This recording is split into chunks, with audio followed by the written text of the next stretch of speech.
My name is Trey, and I do Python training. I do Python training for teams, often in person, though that's going to start being a thing again soon. I've been doing it remote the last year. And I also teach Python online through a service that I run called Python Morsels, where I send out exercises, and I also make screencasts every week. Uh, Regular expressions are adjacent to Python, but that's what we're going to be talking about today. And they've always had a little bit of a fondness in my heart because Perl was a language that I learned many years ago before Python.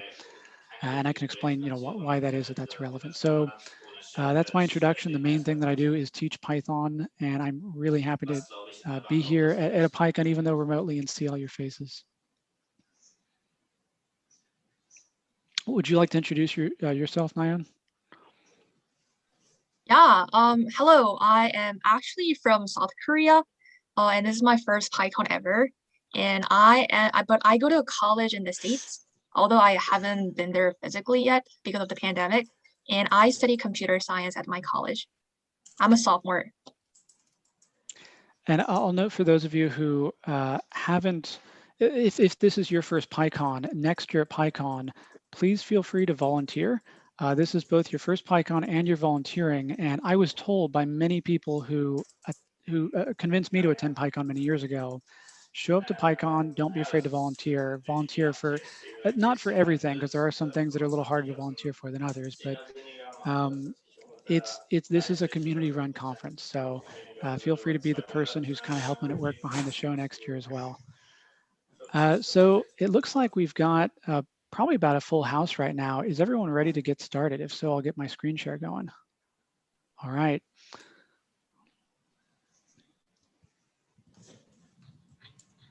Oop.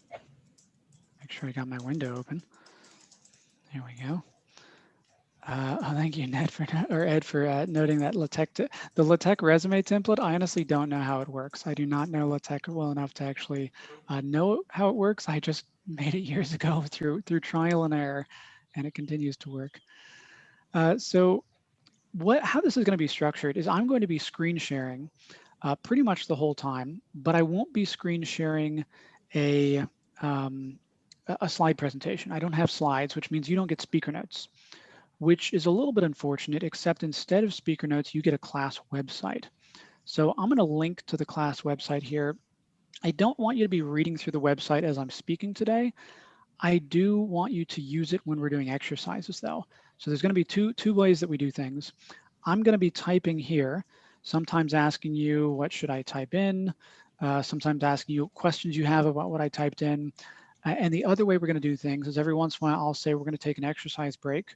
A break for me, not really a break for you, because you're going to be typing. And I'll point you to where we are on the website. And there's an exercise test framework that I've made that can help you to figure out whether you've actually solved the exercise, not whether you've written, an elegant, beautiful regular expression, whether you've written something that passes the test at least. So if you've done test-driven development before, you can type in the chat, what's the hardest part of test-driven development? For those of you who that's a thing that you have done in the past. Yeah. Oh, yeah. Actually, if you could mute all participants, that would be helpful. It's just kind of a default. Well, I guess all participants except for me, I can unmute myself if I get muted. There's one person who's got a little bit of background noise, it sounds like. Yeah, creating the test scenarios, writing the test is the hardest part of test-driven development. So I've done that hard part for you. Your job is now to do the easy part, easy in quotes. It's actually not very easy, to get the test to pass.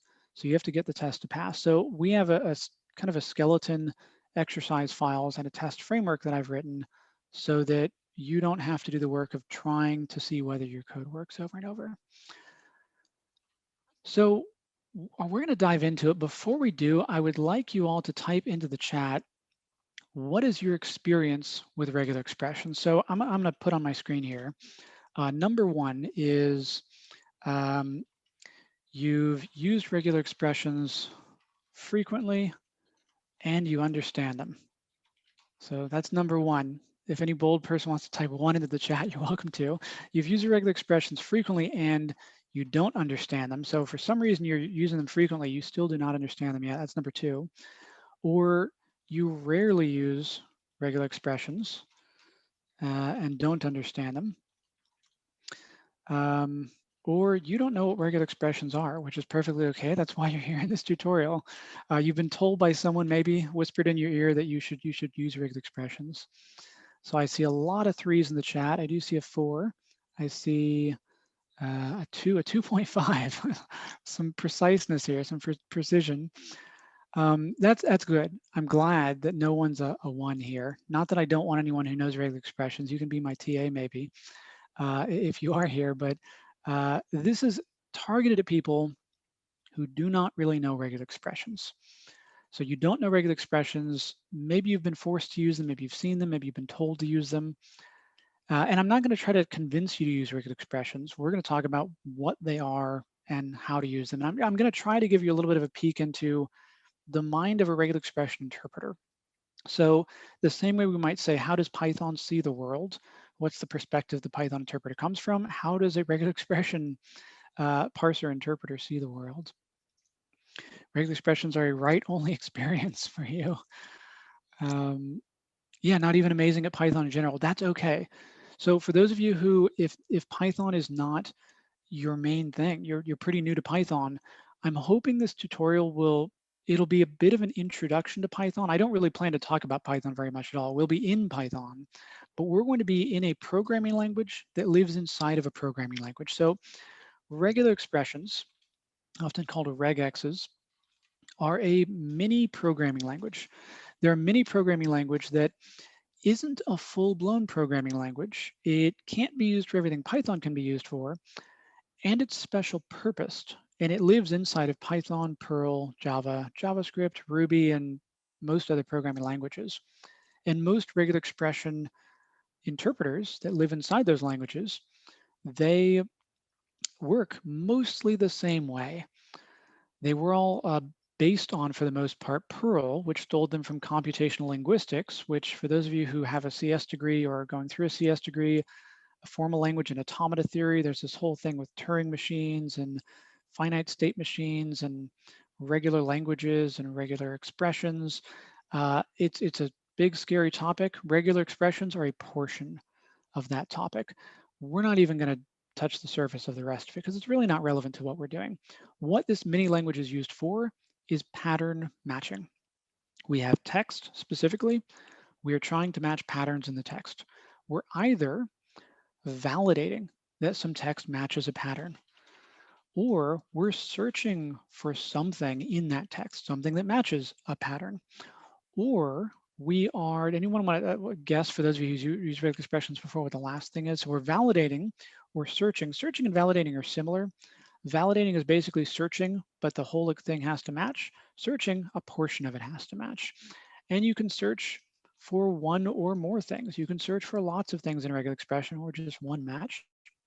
The last thing that can be used for is taking a pattern, finding it, and replacing it with something else. And this is often called substituting. So a substitution. Yeah, programming languageception. We've got a programming language inside of a programming language. Regular expressions live inside of Python. And they are not a full-blown programming language, so it's not quite that, but it's a fun analogy regardless. So I want to start off by asking you something that's not really related to regular expressions. It's kind of adjacent to them. What is going on with this string? This string that's C:\projects Ethan, except that there's a line break in the middle. What happened here? Anyone want to guess what's going on? Feel free to unmute yourself and say a word if you want, type it in the chat, whatever you're most comfortable with. I will be checking the chat, by the way. I've got it open here. Right, \n is an escape sequence. Yeah, new line. It represents a new line character. So \n is something special. How do we fix this?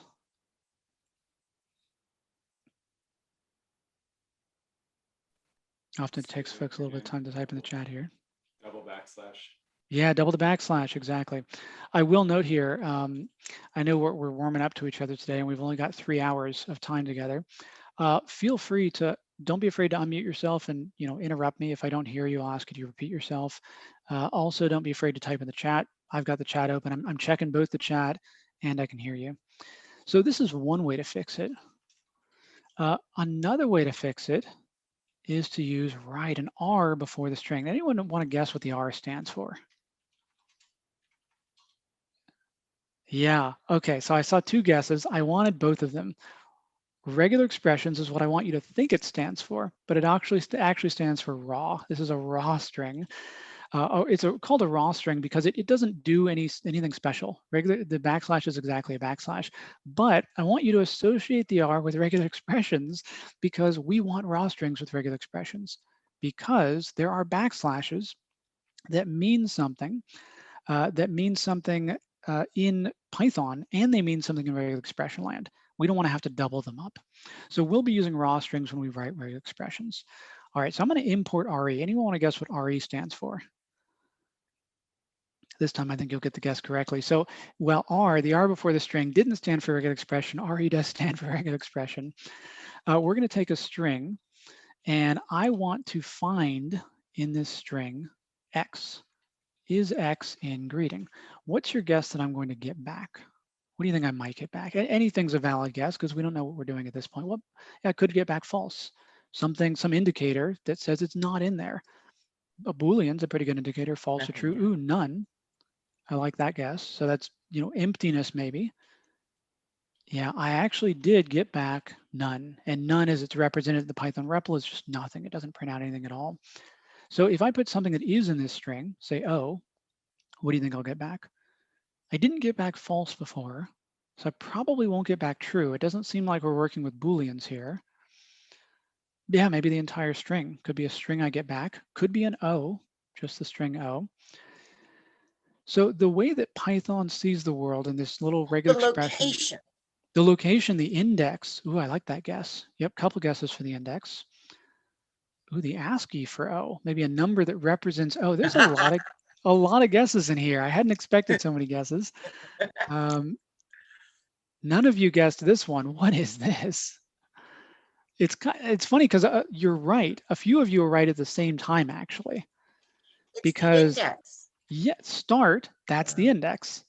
Group, that's O. It So is 4 and 5. yeah, a lot of you were right here. We got 4 and 5. We got the index, and we got O. So you were both right. Right and wrong at the same time. So we got back a match object.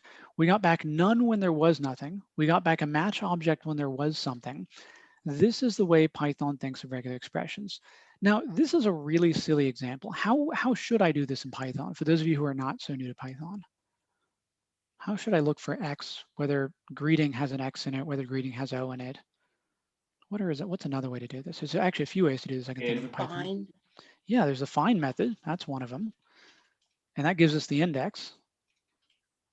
Yeah, so probably the best way to do it in Python is O in greeting. Now that's if we don't care about the index. We often don't care about the index in Python. A lot of programming languages think in terms of an index. They give you -1 if there's no match. They give you an index if there is. And you say, is it greater than 0, or is it greater than or equal to 0, or is it not equal to -1? In Python, if we just care whether there is something, we've got the in operator. The in operator, which can actually be overloaded by objects, and strings, use them for a containment check, for a substring check. Is one string inside another? So this is a silly example. Let's look at a less silly example. I'm going to take re.search, and I'm going to say AEIOU, greeting. What is your guess that this might do? We haven't talked about it yet. You might be able to take a guess, though. Are any of those are any of those letters in greeting? Vowels. Right. Yeah, are any of these in greeting? So in English, we'd say, are there vowels in greeting? Are any of the vowels in greeting? Yeah, that is what this does. So what this gives me back, it's a match object because it's going to find a vowel. What does it give me, though? Because it didn't give me all the vowels. Why does it give me 1, 2, and E? It's the first occurrence, right? So this object we get back, if we look at the group method, that gives us the actual thing it matched. If we look at start, we look at end, those are the indexes around it. It's only the first one. So search Is it only giving gives you the index for the, it is I'm giving sorry, is it giving you the index place for in the value in the, gosh, I'm having trouble here. the ways. Is it giving you the index place for what you asked for, not the index place in greeting? The index, it's the index in greeting for 1 and 2 is E and I in your vowel. Oh, I see what you mean. So it's the surrounding index. So the first one is inclusive, the second one is exclusive. So if we were to use Python slicing syntax like this, we would get the exact thing we're looking for. So this slicing syntax, the first one is inclusive, second one is exclusive. It does not include that. Yeah, great question. So it's the first thing that matched, and it is that whole match. So if I did this another way, if I said, well, we're going to put a vowel, and we'll put a space. This is a vowel followed by a space. So this is 4 to 6 because this is two things. It includes index 4 and index 5. Index 6 is not included. So regular expressions, this part here is our regular expression. Python doesn't have a special syntax for regular expressions, unlike Perl and JavaScript and a lot of languages that use these slash things. Slash something else, or some little modifiers. We don't have anything like that in Python.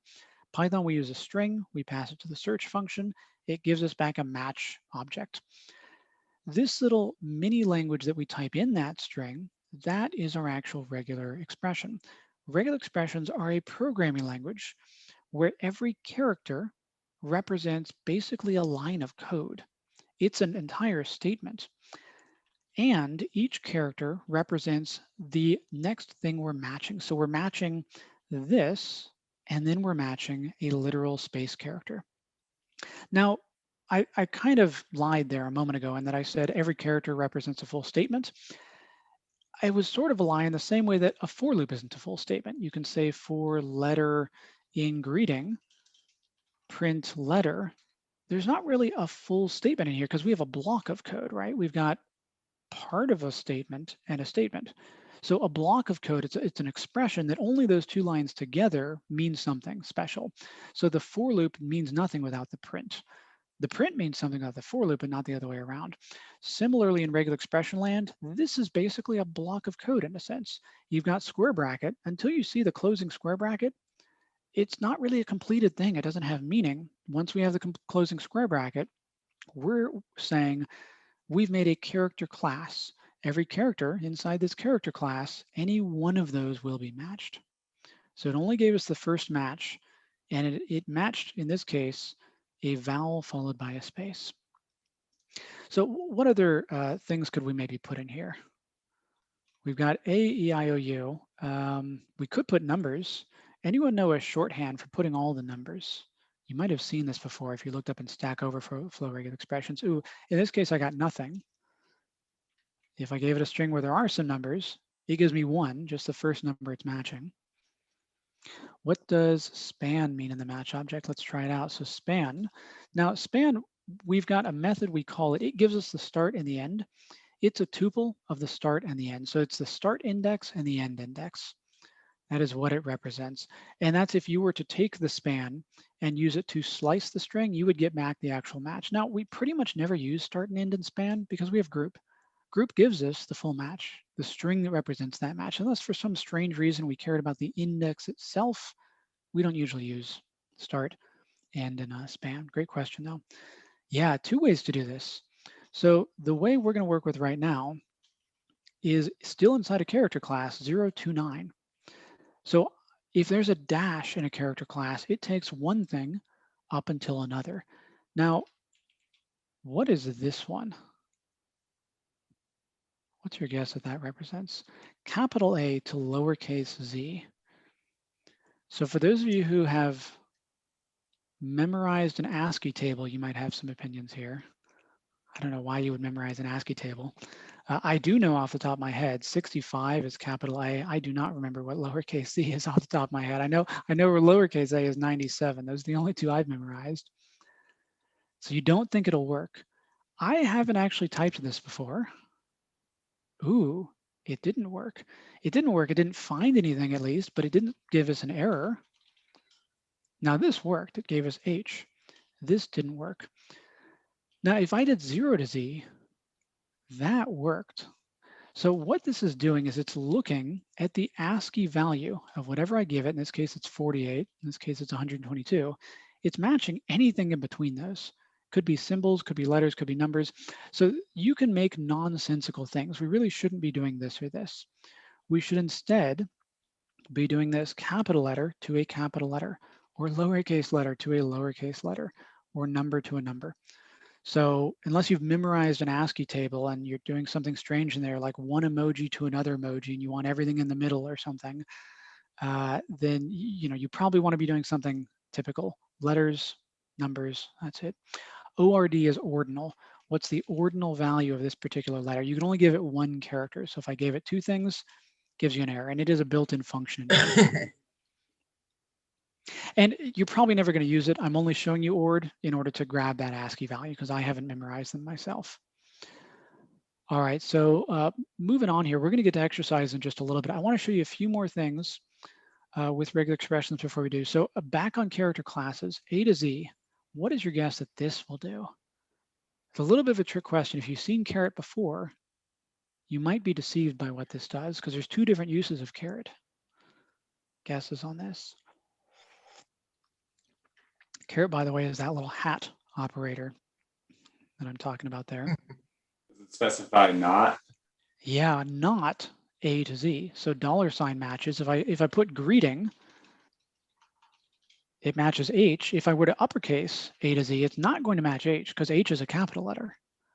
So it matches a lowercase letter. Anything that is not a capital letter, which includes space. So this would be kind of a strange thing to write in particular. If I said not a space, it's going to be not H. So anything that is not a space character, or anything that's not a space character, or a capital letter, or a lowercase letter, that's nothing, because everything in greeting is either a space, a capital, or a lowercase letter. And back up here, I guess we could do, anything that's not a digit, we'd get that $.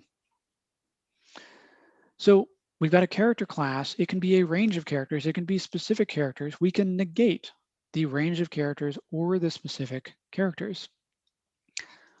What about taking that caret and putting it here?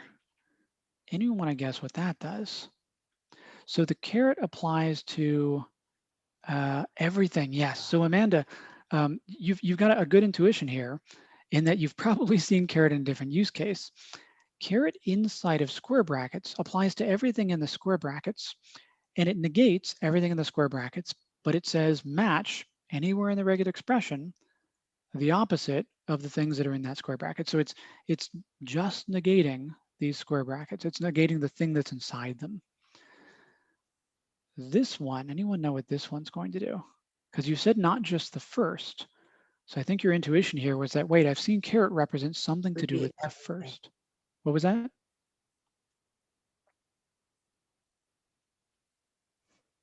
I didn't hear what you said. I think you might have said that at the beginning of the string there.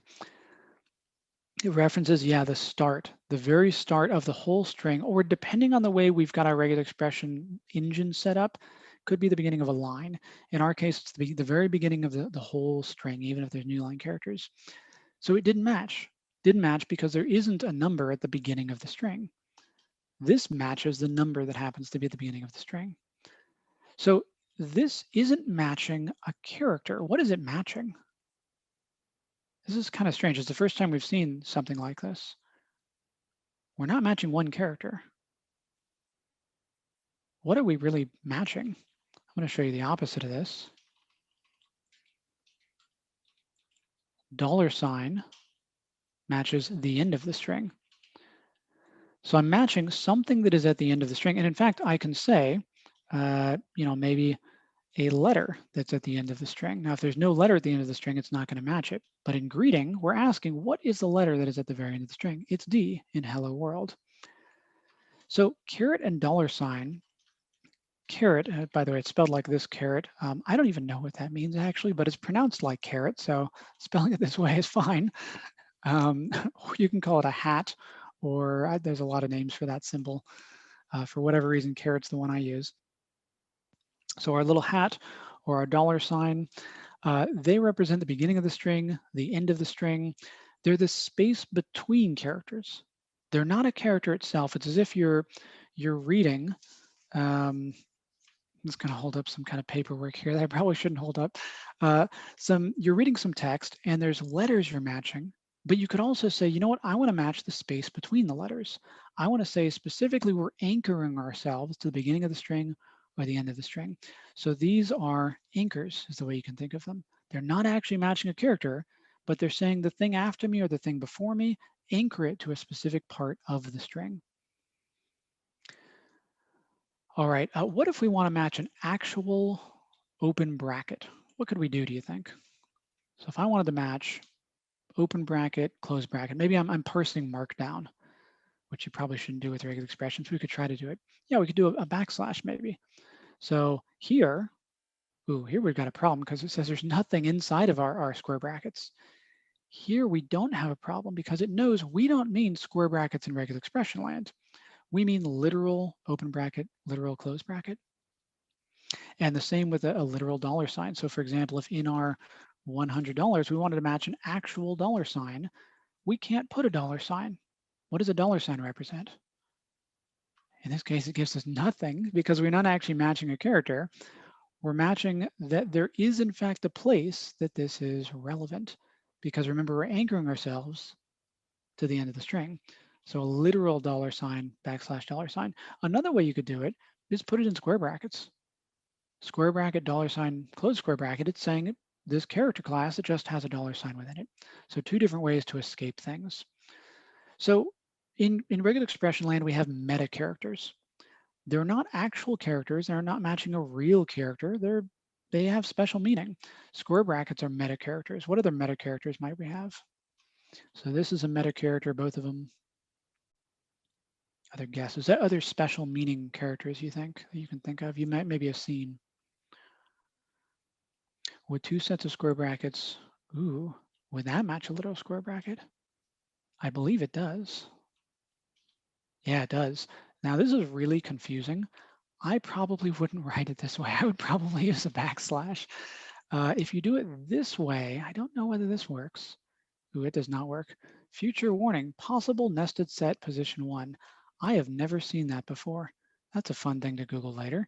I'm guessing it's saying in regular expressions, maybe one day will allow like nesting.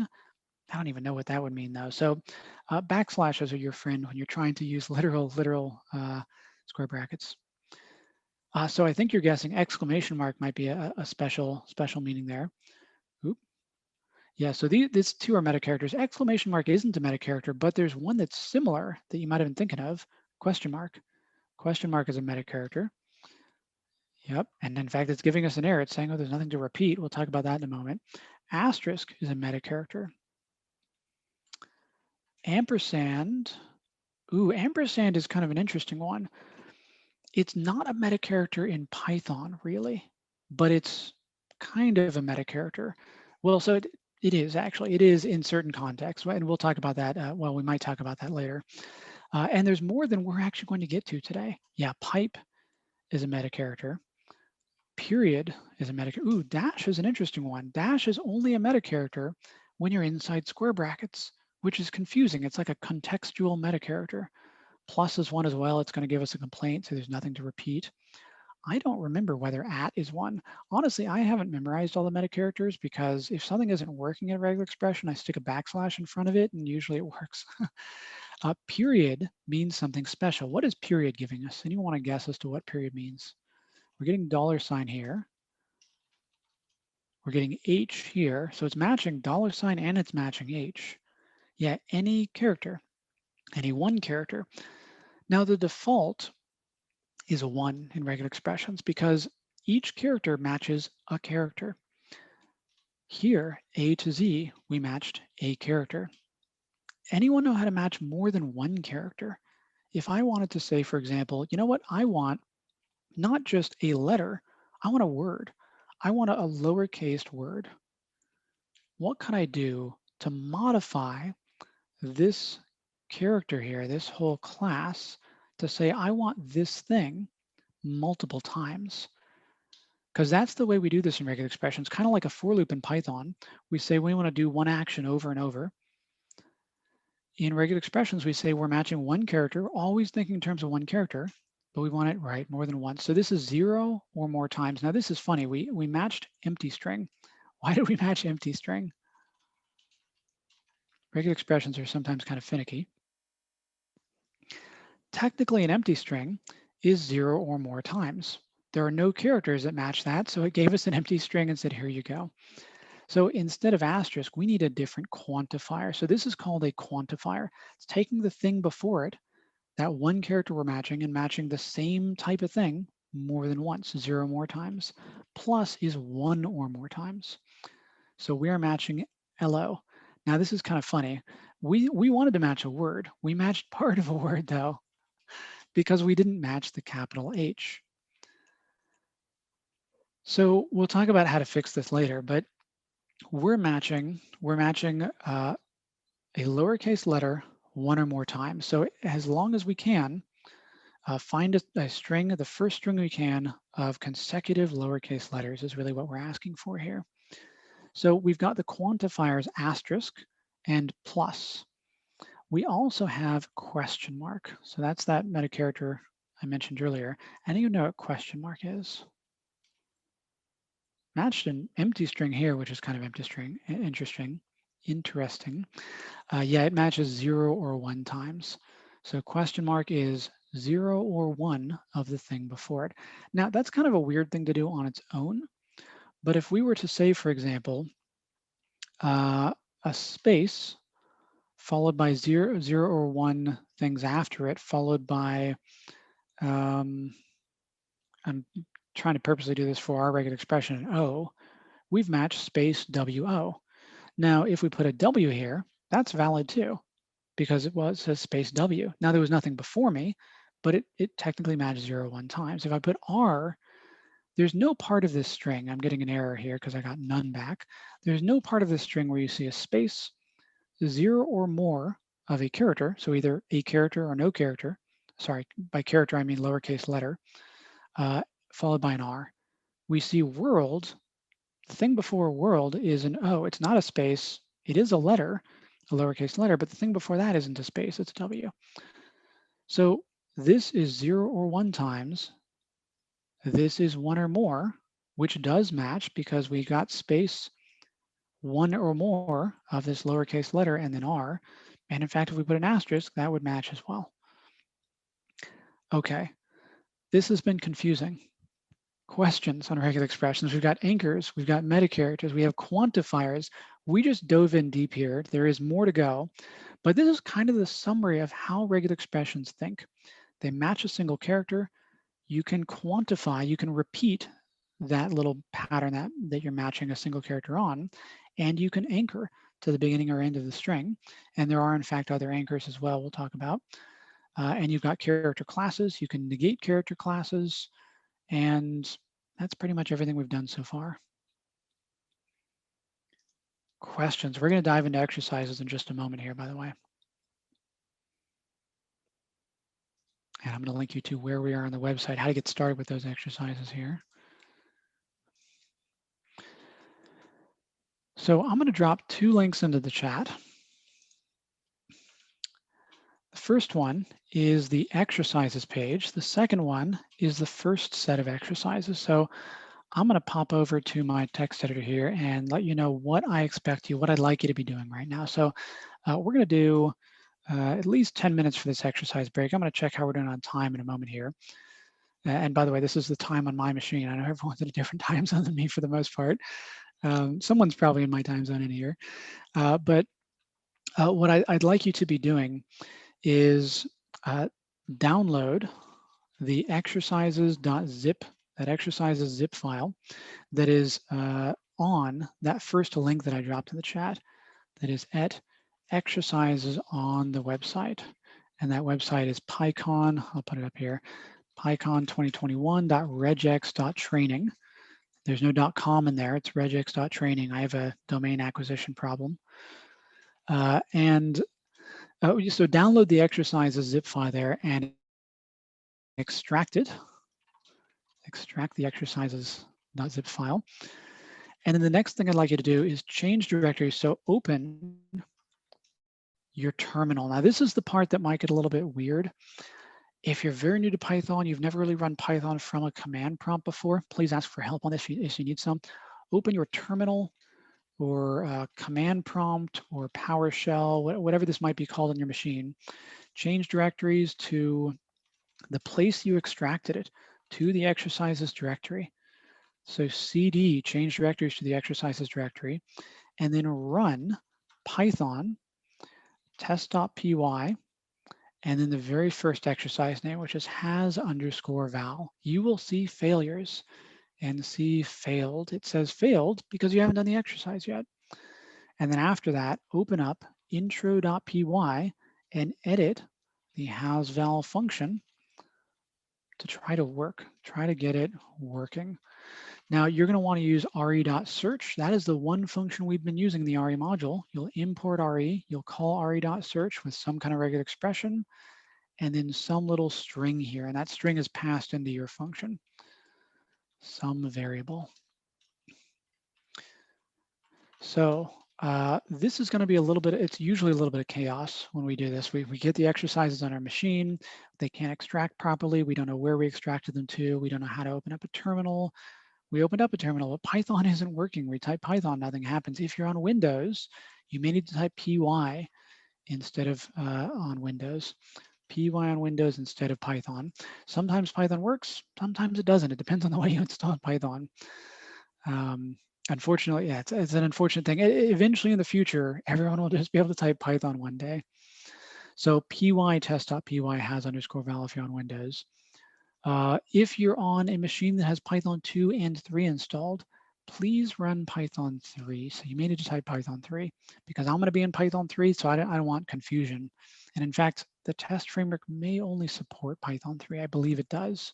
So you may need to type Python 3 there. All right. Questions while you're working through this, please feel free to private message me in the chat, public message in the chat. I want to make sure we get the exercises set up on your machine. So I'm going to check how we're doing on time real quick.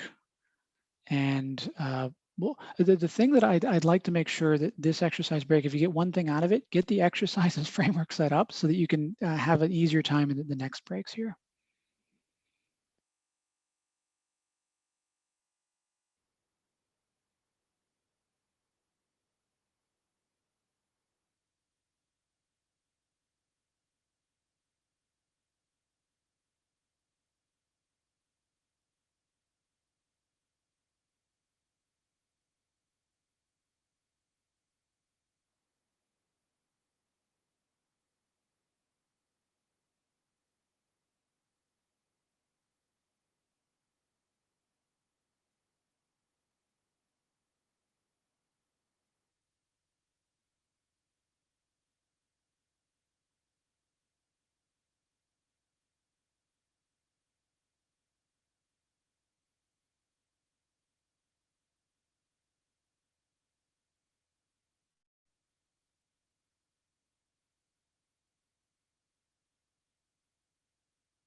By the way, I'm going to do this along with you so that you can see what that failed message looks like. So I'm going to be downloading along with you here the exercises.zip, and I will extract it. I'm going to extract it from the command line just because it's easy for me here. But you'll extract it however you do on your own machine. Change directories into it, since I already have them in a command prompt and a terminal, it's easy for me here. Python test.py hasval. Now, I see failed, that's a good thing. That's because I haven't actually done this exercise yet. I'm gonna need to open up intro.py, that's the next step, and work on hasval to try to get those tests to pass. Now you're gonna wanna read what it says there. Hasval yes didn't work, hasval no didn't work, hasval exit. It doesn't give you a lot of information, it just says it didn't work for that case, unfortunately. If it's not working, try Python 3. If you're on Windows, try py. So feel free to message in the chat. I know a couple of you are direct messaging me here and I'll respond in a moment.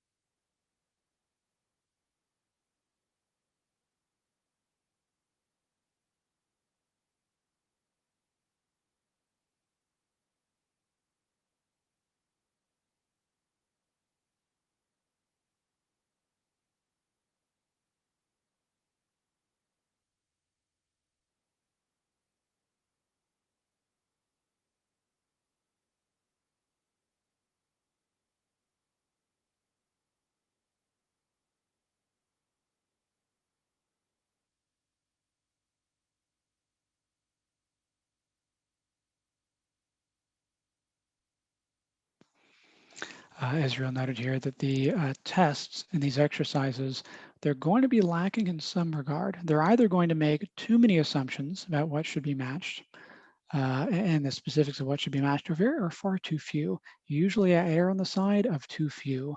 So it looks like the tests do not check for an uppercase vowel. So if you only match lowercase vowels, that's okay. And some of the tests will get harder as we go on here, but many of them are a little bit more lenient than they even should be.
So I'm going to give you a few more minutes on these exercises, and then we're also going to take a 5-minute break near the top of the hour, just before our next section. If you got questions, please feel free to throw them in the chat. As far as a question on the R for rostering, you don't need to put the R in front of your string, but you might regret it if you don't, as we'll see later. So you might want to put it there just to kind of future-proof your rate expression.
Great question. So I would recommend working on a has val. Feel free to go to the next one.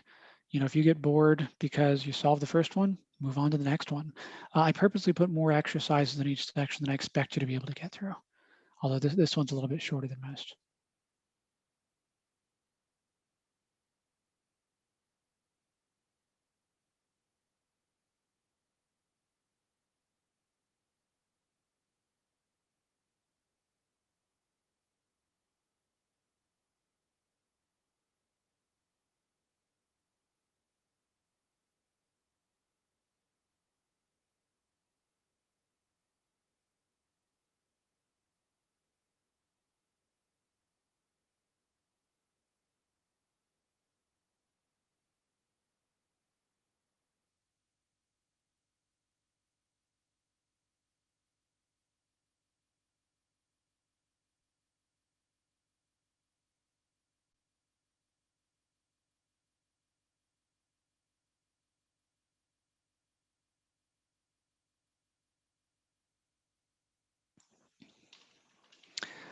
If you're having trouble and you want to show me what it is you're seeing, since I can't, get behind your machine the way we could in person and we'll work on it together, feel free to go to pastebin.com or just.google.com or just.github.com, somewhere where you can drop some text and then drop a link into the chat for me to see, or maybe screenshot your screen if it's something that actually isn't textual, it's something visual, and send a link to me in the chat there. I am working with a few folks in the chat privately here, and we'll get back to it in just a minute. Work on another exercise. Otherwise, we're going to be taking a 5-minute break in just a little bit.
All right, we got a couple issues here that folks are having frequently. One, Python doesn't work. Type py if you're on Windows instead of Python. That should work. Or if you've got Anaconda installed, that's another issue. Things can sometimes be a little bit different with Anaconda. Usually with Anaconda, there's a way to type Python from the command line and make it work. I don't necessarily know what that way is. You may have to enter a Conda environment. Getting to your exercises directory, this can actually be one of the trickiest problems. The usual issue is if you do an ls if you're on Linux or Mac, or a dir if you're on Windows, tells you all the things in that directory. If it doesn't show a bunch of py files, if it instead shows something like this, that means you extracted an exercises directory inside of an exercises directory. This is a really common problem when you're extracting zip files on Windows. Sometimes they stick directories inside of directories, depending on the program you're using to extract. So make sure when you do an ls or dir, you've got a test.py file somewhere in here. So whether it's Python or py you've got to type in order to get that test.py working, has underscore val, it's an underscore, and py works on my machine because I've got a little alias to it so that I can show people on Windows how it works. Python test.py has all that should show failures. So we're going to try to solve this first one together real quick, and then we're going to take a 5-minute break. And during that break, feel free to message me questions. I am, though, going to go get a refill on tea at some point, and then we'll get back to it. So I'm going to open up in my text editor up here in exercises. We're in intro.py, and we're on has val. So has val, what are we going to need to do in here? What's the Python code we're going to need to write? Not necessarily the regular expression, to actually look for a val in this string. Because we could say, you know, return that A is in the string and that E is in the string and so on. And we could do it in just Python. What else could we return here? What else could we do? Because we're looking for a true or a false.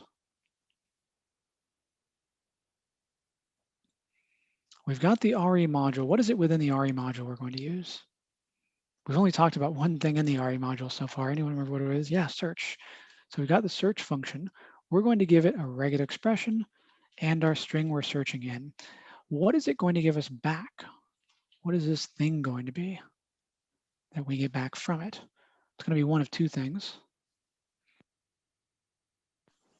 None or a match object. Yeah, match object or none. So we could return it because in Python, match objects are truthy, which means if you were to convert them to a Boolean, they're true. They're not actually true. They're not equal to true, but they act sort of like true, kind of the way none acts kind of like false. It's called falsy. How could I get an actual Boolean out of it though? How could I make it either true or false, depending on whether it's a match object or none? Because I could say if thing is none, we return false, otherwise we return true. That would be one way to do it. Is there another way? Just if thing, return true. Yeah, so if thing, return true. Is there another way? There's actually an even shorter way. Bool, yeah, I see it in the chat. If we pass thing to the Bool constructor, it will convert it to a Boolean force. That's in fact what, I said this wasn't going to be a Python workshop, but it's a little bit of a Python workshop. If thing is implicitly converting thing to a Boolean, this explicitly converts thing to a Boolean. So we're just saying, you know what, convert our match object to a Boolean and return that thing. We don't even need this variable because in Python, variables point to objects. Objects are the star of the show, variables are pointers to them. So what's the regular expression we want to write here? Because right now, we still don't pass the tests. What did you write to see whether it has a vowel? Excellent. I'm glad to see, by the way, folks who are private messaging me, you got it working, the exercises directory after the things I said there. I'm excited about that.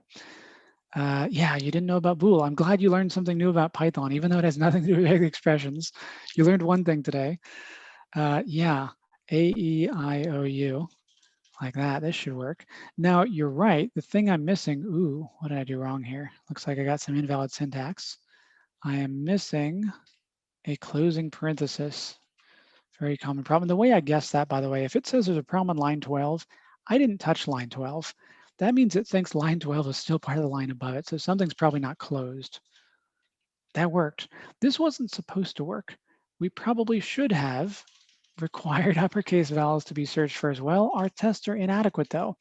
And you can check that yourself by opening up intro test and looking at the test I wrote. Rhythm, exit, no, yes, fly. Notice none of these words have uppercase vowels in them. So my tests are inadequate. That's my fault, not yours though. All right, we're gonna take a 5-minute break. During the break, if you got questions on something, feel free to drop them in the chat. I'll check the chat when I get back. I'm gonna go get a refill on tea. I will see you all in 5 minutes.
a couple questions that folks had during the break here.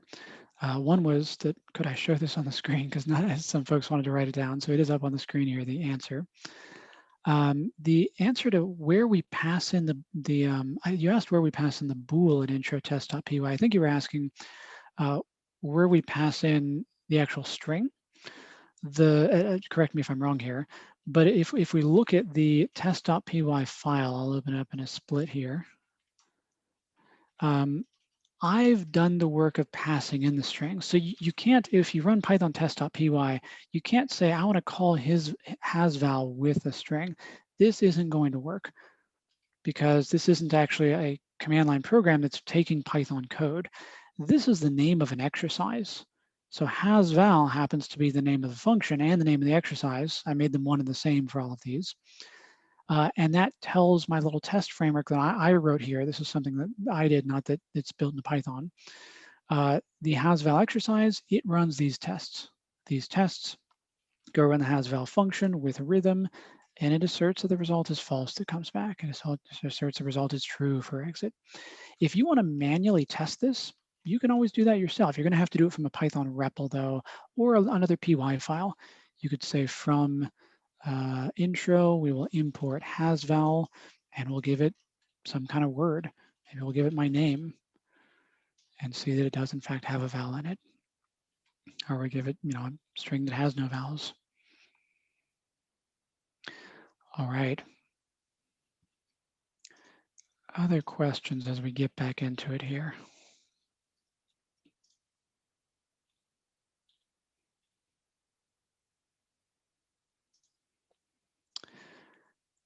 So far, we've dove into Regex expressions somewhat head first here. We did talk a little bit about the fact that each character in Regex expression is a statement. We can quantify those statements, kind of like you might write a for loop in Python, but they're a very, very terse little language because it's as if you're writing a whole program on one line of code without white space or comments, which is kind of antithetical to Python. Python, we love our white space, we love our documentation. So continuing to dive deep, re.search \d. Someone mentioned this earlier. Anyone know what this looks for? It looks in the string greeting for something. Now this isn't one character, but it is looking for one character. \d is saying, I want to match one type of character. Yeah, a digit or a number. So it's specifically looking for a digit, but we can think of it as a numerical character. Now the D does actually, I think, stand for digit. That's a little bit of a hint there. So \d is looking for a digit, just one of them. How could I look for more than one? How could I look for any number of digits that are consecutive? For example, I'd want 100 here because we've got a $sign. I want to exclude the $sign. So \d is one digit, right? Plus, it's one way to say one or more. So yes, plus works. \d plus is it's modifying, it's quantifying the thing that came before it. It's repeating it essentially one or more times. Now, if I wanted it to be the whole string, if I wanted to validate and say, I want to make sure this string is exactly an integer, that if I were to pass it to the int function in Python, how would I do that? Because this isn't valid. I basically want to validate that it would be something that would work with the int function in Python. Now, I guess I could say, we'll take our match object and make sure that the span starts at 0, that it's at the beginning of the string, and that it ends at the end of the string. That's one way to do it. But how can I do it with just a Regex expression? Not even get the match back if it isn't the whole string. Yeah, I could use caret and I could use $sign. So caret is anchoring to the beginning of the string. So I would want to put it before the first thing we're matching, and $sign at the end. Now that doesn't match, whereas this should match, and it does. So we've got our anchors. We just learned about a special sequence here, which is \d. It's basically the same as a character class we saw, which is 0 to 9. It's essentially the same thing. 0 to 9 in square brackets. \d is just a shortcut, just a shorter way to write the same thing. Now \D, what does this represent, do you think? So we're going to look for \D. Gives us nothing. Yeah. When you take a lowercase d and you uppercase it, It inverts the meaning. It's just like English, right? If I say hello, I'm greeting you. If I yell at you, I'm not greeting you. It's the opposite of greeting. It's actually not really like English. This is confusing. Backslash D, a lowercase d represents a digit. The uppercase D represents not a digit. This doesn't make any sense. You're just going to have to accept this and get used to it because this is the way special sequences work in Python. And it's the way special sequences work in regular expressions in general. So uppercase D, yes, it is exactly the same as this, caret 0 to 9. So you can think of the uppercase as putting a caret before the equivalent character class. It's looking for $, not a digit. Yeah, you're welcome. So backslash W, any guesses on this one? It's matching 1 here, which is kind of interesting. So it's not white space. It's a great guess, though. Word, I like that guess. Greeting, it's matching H. Let's see what happens when we do a plus. Ooh, it matched hello. It didn't match the space. It stopped there. So it's not anything but white space. It is a word character, which is weird. It's not a word. It's a word character. The strange thing is it matches numbers as well. So this is equivalent to A to Z, 0 to 9, and underscore, just for fun, just to make things confusing. So backslash W is any of those characters, underscore, a digit, or a letter. You can kind of think of it as a valid Python variable. Well, except that you could start with a number. So this is not a valid Python variable, but hello 0 is a valid Python variable. And this would match hello 0 or 0 hello. It would match either one. And in fact, an underscore, if I put an underscore high, it's the types of characters that make for a valid Python variable are a word character. What about if I uppercase it? What's your guess? I'll give you a hint. It works basically the same way. Backslash lowercase d, backslash uppercase d. So lowercase d was a digit. Uppercase d is a non-digit. Lowercase w, word character, you're absolutely right. Uppercase w, not a word character. A character that is not a word character. So the opposite. So not just white space, though it did give us white space here. Let's see what happens in 100. So $100 matches a $. So white space symbols, anything that isn't a letter, a number, or an underscore. Yep, including punctuation, except it does not include underscore. It's not going to match an underscore because underscore is a word character, which is a little weird. What about backslash S? Any guesses? So D was digit, W was word character. Backslash S, something to do with a string, maybe. Well, that'd be a little funny because maybe it would match the whole string because greeting is a string. I like that guess though. So this is funny. Backslash S is what my mind always wants to tell me that backslash W is. Right, white space. S stands for space. Ooh, symbol, I like that guess. But yeah, it is tabs, line breaks, and spaces. So it is a white space. So backslash capital S, non-white space, anything that isn't white space. So if we gave $100, it would give us the whole thing because there are no spaces even in the string. So we've got space, and if we invert it, not space, word, not word, digit, not digit. And you can, of course, put these together. You can say, I want to find a word followed by any number of spaces, got to be one or more of them, followed by another word. Now we find nothing here. With greeting, it should find the whole thing. Hello world, it does. So we're matching characters. This is any one digit, one or more times, that type of digit, or not digit, any one character, that type of character class, one or more times, this specific type of character class, one or more times, and so on. So you can think of backslash S, this is a weird one. Backslash S is equivalent to space, tab, vertical tab, I think is even a thing, which makes no sense. Backslash N, backslash R, carriage returns new line. It's a whole weird mess of stuff. I'm not going to even describe it because we don't normally think in those terms. We think in terms of white space. So one more special sequence. This is a weird one. Backslash B. Any guesses on this? So you know what I'll do actually?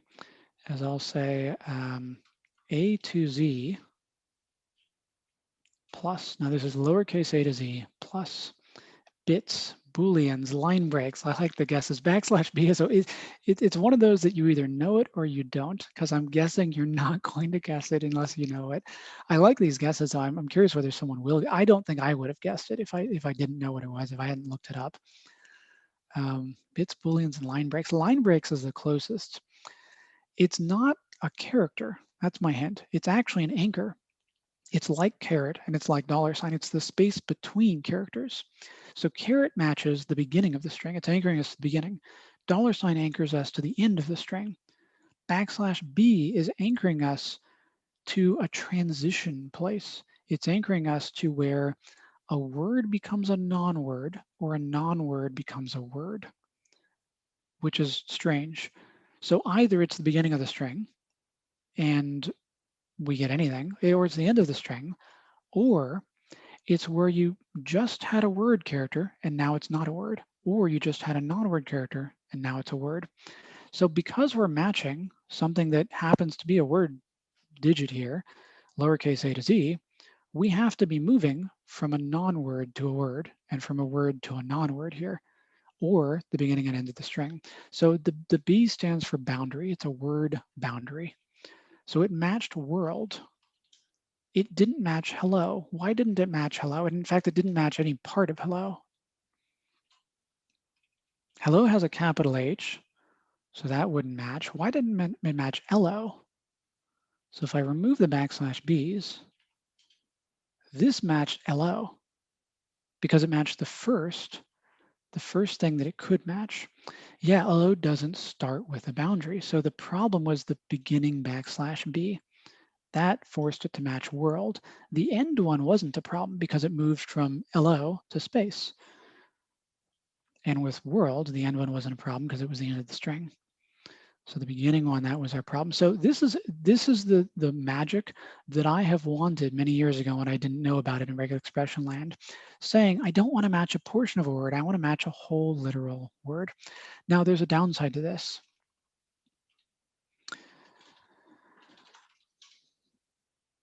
Dawn. Why is it matching D-O-N? I don't know. The word is don't, right? The apostrophe is the problem. So word boundaries are not actually very useful sometimes. They're useful with usernames, they're useful with Python variables, they're not useful with actual English. So that's a downside. There's another interesting thing I should note. If I remove the R, this matches nothing. That R actually means something special here. The reason is \b is \x08 in ASCII. That's different from this. \b actually means something. Anyone know what \b means in ASCII land?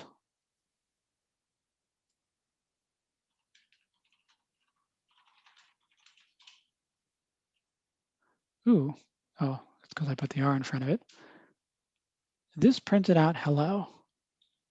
If I remove the B, the \b, it prints out hi-lo. Putting the \b in there removed the thing before, in this case twice. It's a backspace. This is an ASCII backspace character, which is bizarre. Why do they have a character that represents a backspace? Historical reasons we're not going to get into. We don't care. We put an R in front of it, that fixes our problem. So that R, this is the reason R is important. In Python, it makes your string a raw string. That makes it so that if you have a special sequence that means something special in ASCII and in regular expressions, you're in regular expression land. You're double escaping the backslashes as needed. It's a literal backslash there. All right, questions before we talk about a few more quantifiers. Those quantifiers are plus, asterisk, question mark we've seen so far. So we got \b as a boundary, the word between. We've got our other special character classes that actually represent actual characters, digits, spaces, words.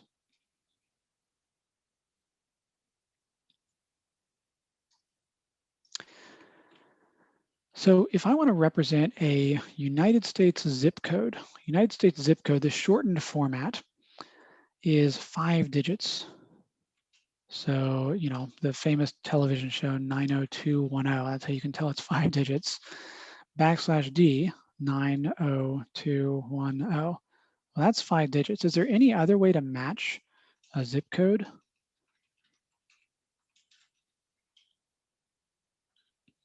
Oop, I'm printing. That's not what I mean to be doing. I mean to use re.search. There we go. So I got a match object.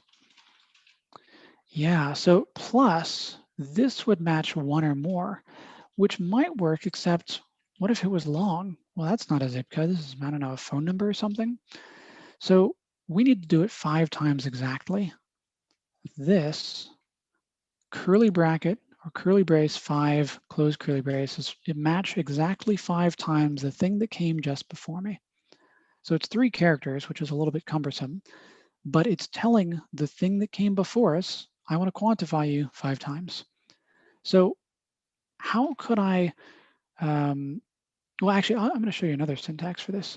3, 5. What's your guess that this gives me? And I'll change what we're looking for here. \W. What do you think this will give me? Yeah, 3, 4, or 5. So this is, right, more than 3, but actually less than or equal to 5. So it's inclusive on both ends there. So it matched hello. And if I make it 3 to 4, it matched. So it will match if I have a word boundary. That'll fix our problem here. There we go. Word boundaries fix the problem, matches nothing here. If I put 3 to 6, it also matches hello. But if I increase this lower end, eventually it's going to no longer match. Now it still matches hello. 6 to 8 matches nothing, because hello and world, I believe, are both 5 characters long there. So how could we try to rewrite asterisk? What is asterisk equivalent to if we're thinking in terms of these curly brace things?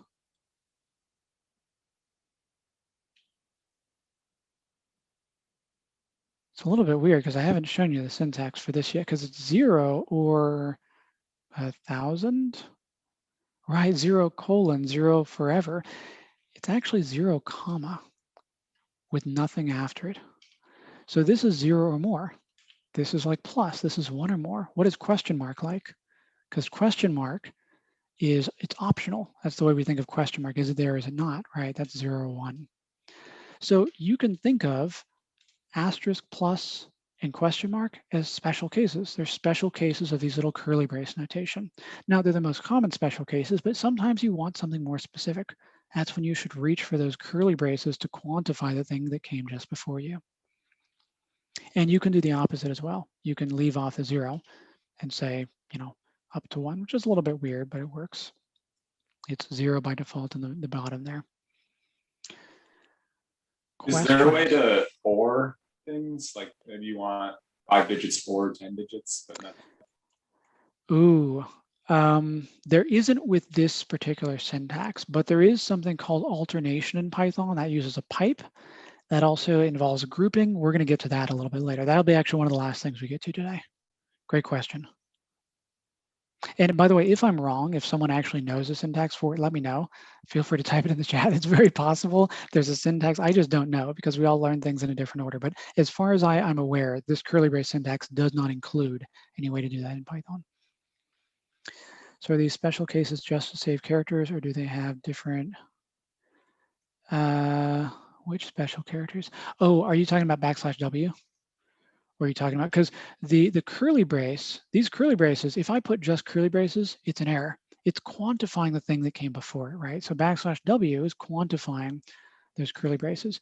But if I did 0 to 9, A to Z, capital A to Z underscore, I can quantify that too. That's the exact same thing as \W.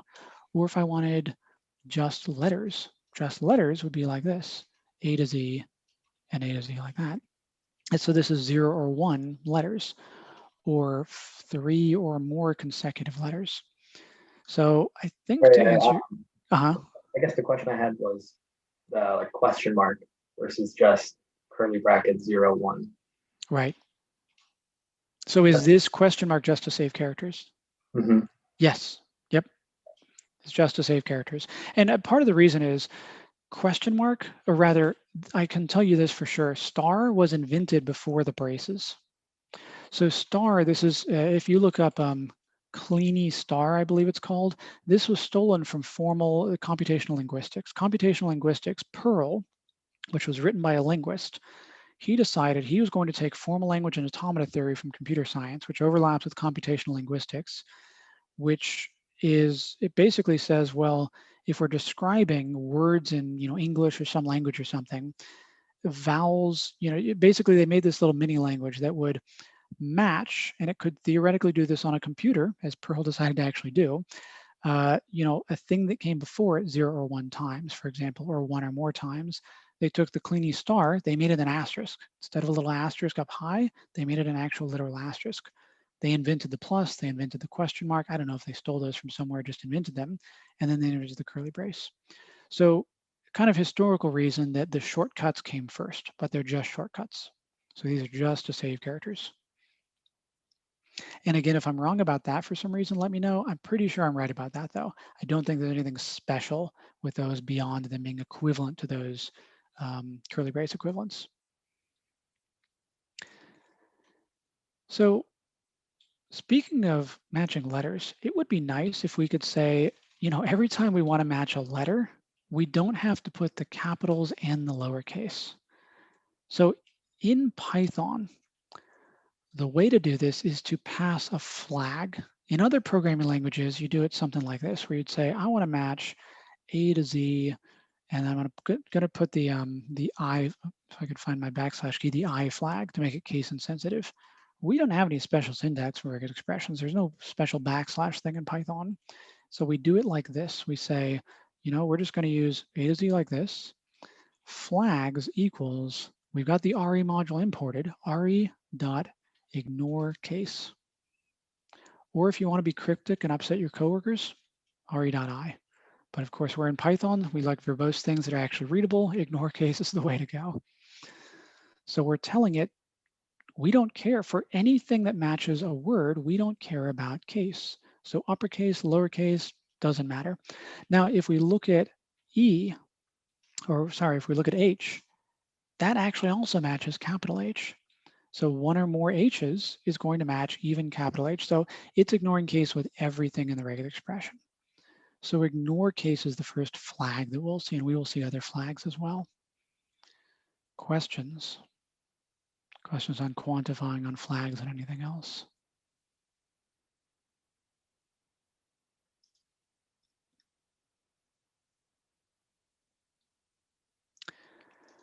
So we've seen so far mostly Regex expressions that validate a string or that search for one thing in a string. But what if we wanted to search for multiple things? So for example, I might say, if I was actually traveling, I'm flying from SAN to PDX, maybe I'm going to Portland on a trip.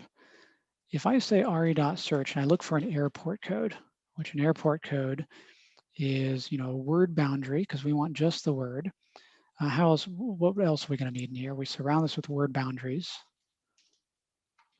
What would we look for with an airport code? They're always 3. They're always 3. They're always letters. Yeah, 3 capital letters. So capital A to capital Z in that character class. We want it 3 times. So curly brace 3, close curly brace. So exactly 3 letters.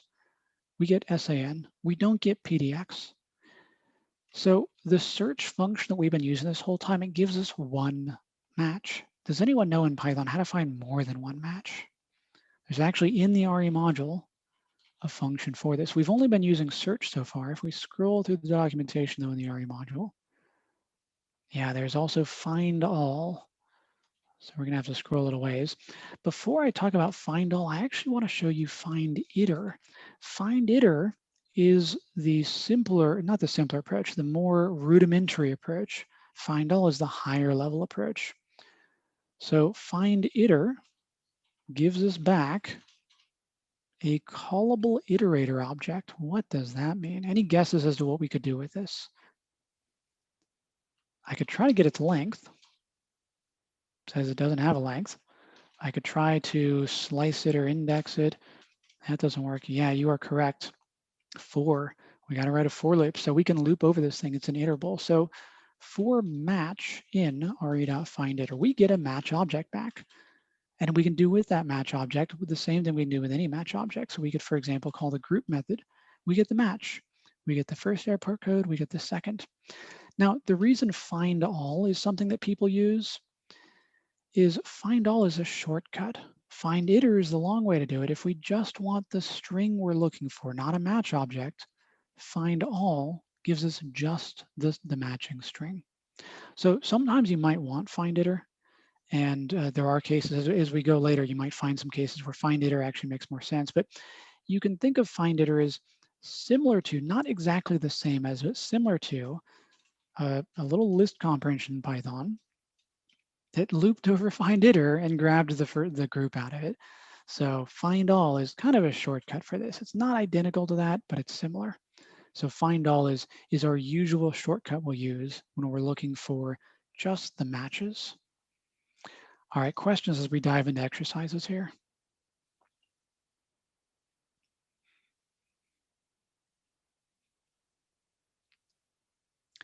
So the next section after these exercises, we'll be talking about grouping a little bit. So if you've been wondering when do parentheses get involved, we're going to talk about parentheses a little bit. We're going to be talking about plucking things out of regular expressions, because it's nice to be able to take pieces of what you're matching and take just certain parts of what you're matching. Is there a similar shortcut to get locations of all the matches? There is not that I'm aware of, but how could you get that? How could you take this match object and get the location? Because we've got a match object. If we're using find iter, we could write a little regular expression, a little list comprehension to take that match object and grab something out of it. Because we've got start, that's the start location. We've got end, that's the end location. Earlier, you asked about span. So that could give us locations if for some reason you did need locations. All right, so on the website, I'm dropping in the chat where we're at. We are at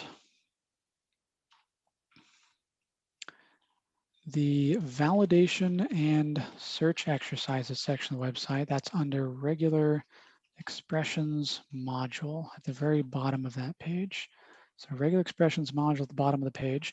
And the first test you'll be running, you're running test.py with the first exercise is has word.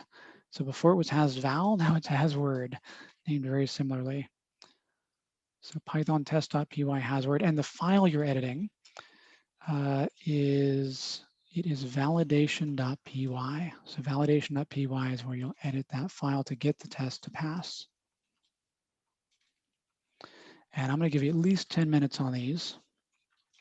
The more time I give you, the better, because this is actually really the most valuable part of what we're doing today, is you working on writing code. And the reason I say that is you don't learn by putting information into your head.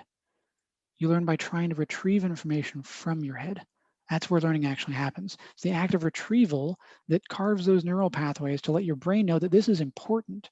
If you're retrieving something over and over, your brain eventually goes, oh, apparently I should remember that.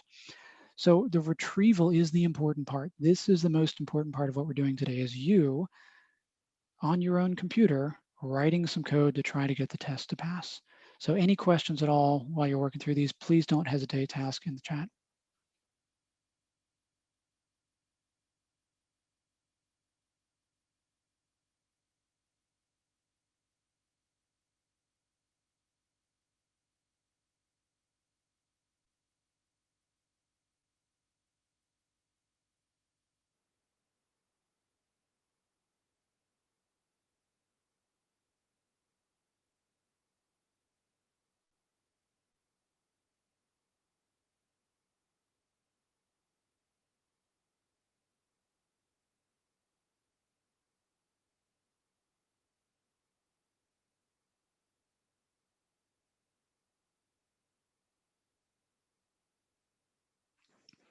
Oh, and if you do get through that first one, there are 5 exercises in this section. Feel free to work on the next one if you'd like.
It's funny, last section, there were so many questions in the chat. Now there's none. I'm guessing it's because the first couple are a little easy.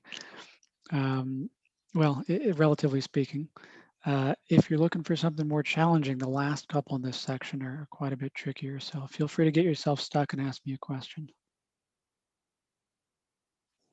I'd rather answer your questions than check Twitter.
So we've got 2 more sections left after this one. The last section, there's a bit of a punchline that I want to make sure that we get to before we wrap up today.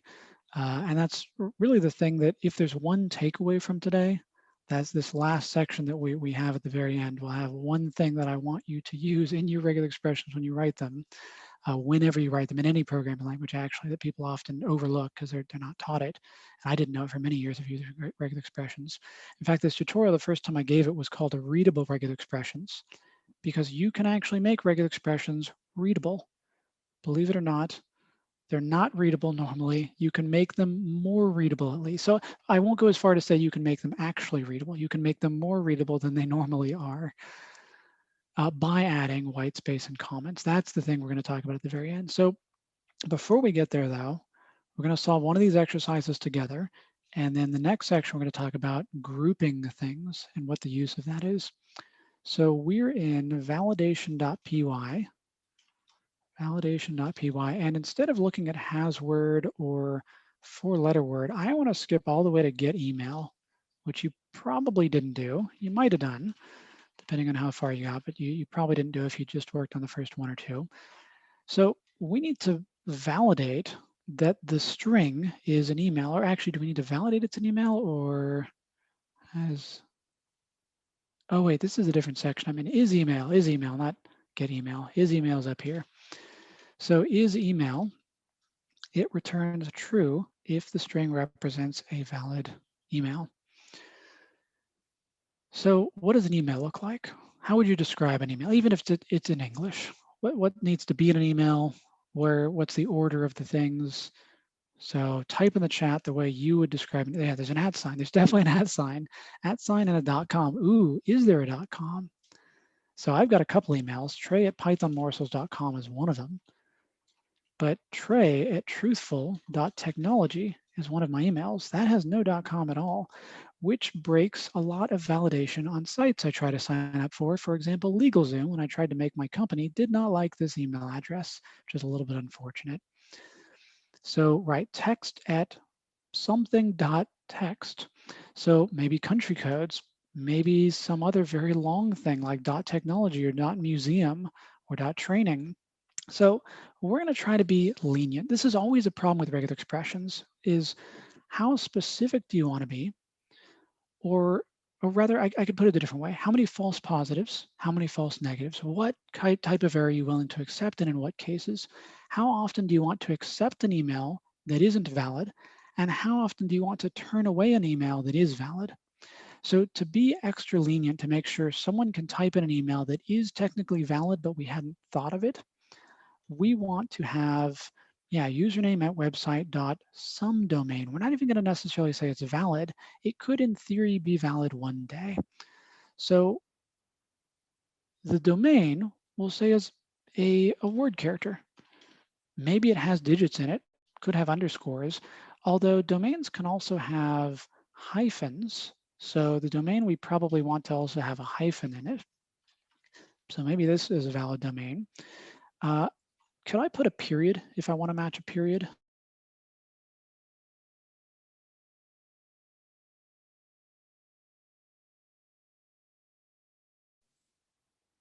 That was odd.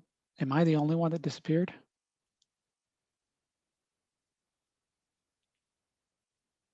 Can you still hear me? No, it flashed. It went It weird. flashed. Okay. We can hear you no. now. All right, excellent. Well, I'm going to bring up my screen share again. I'm glad we all had that strange experience together.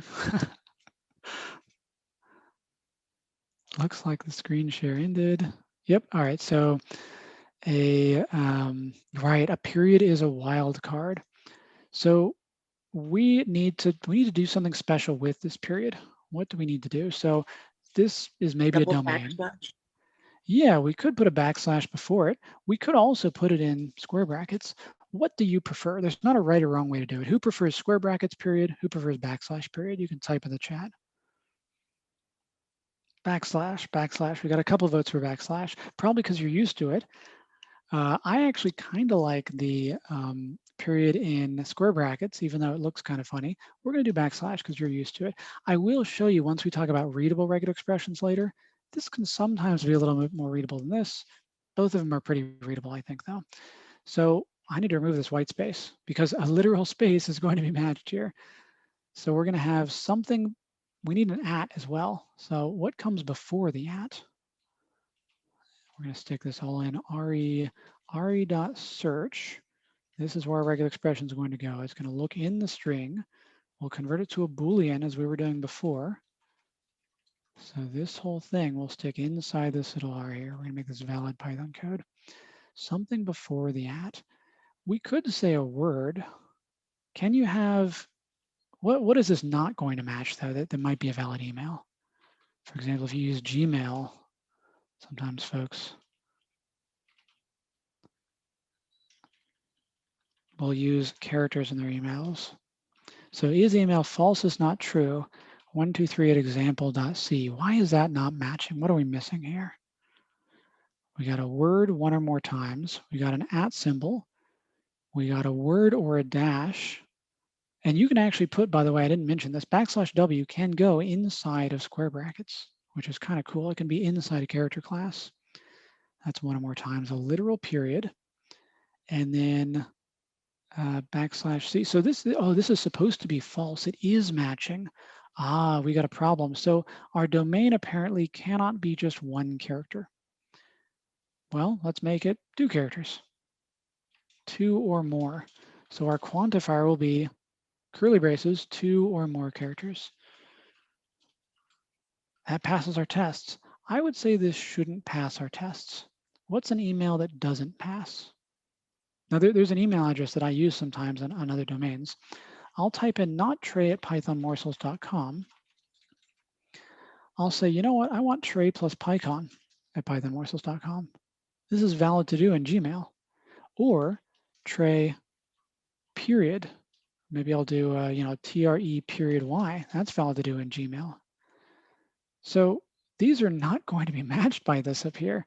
So we need to do, we're going to accept a period, a plus, a dash. We could be extra lazy if we want and just say, you know what? Anything except a space, even an at symbol. That might not be a good idea, but it does pass our test. So you're always going to be wrong. It's a matter of how wrong are you and in what direction are you wrong? Or your regular expression is going to have to be very, very large.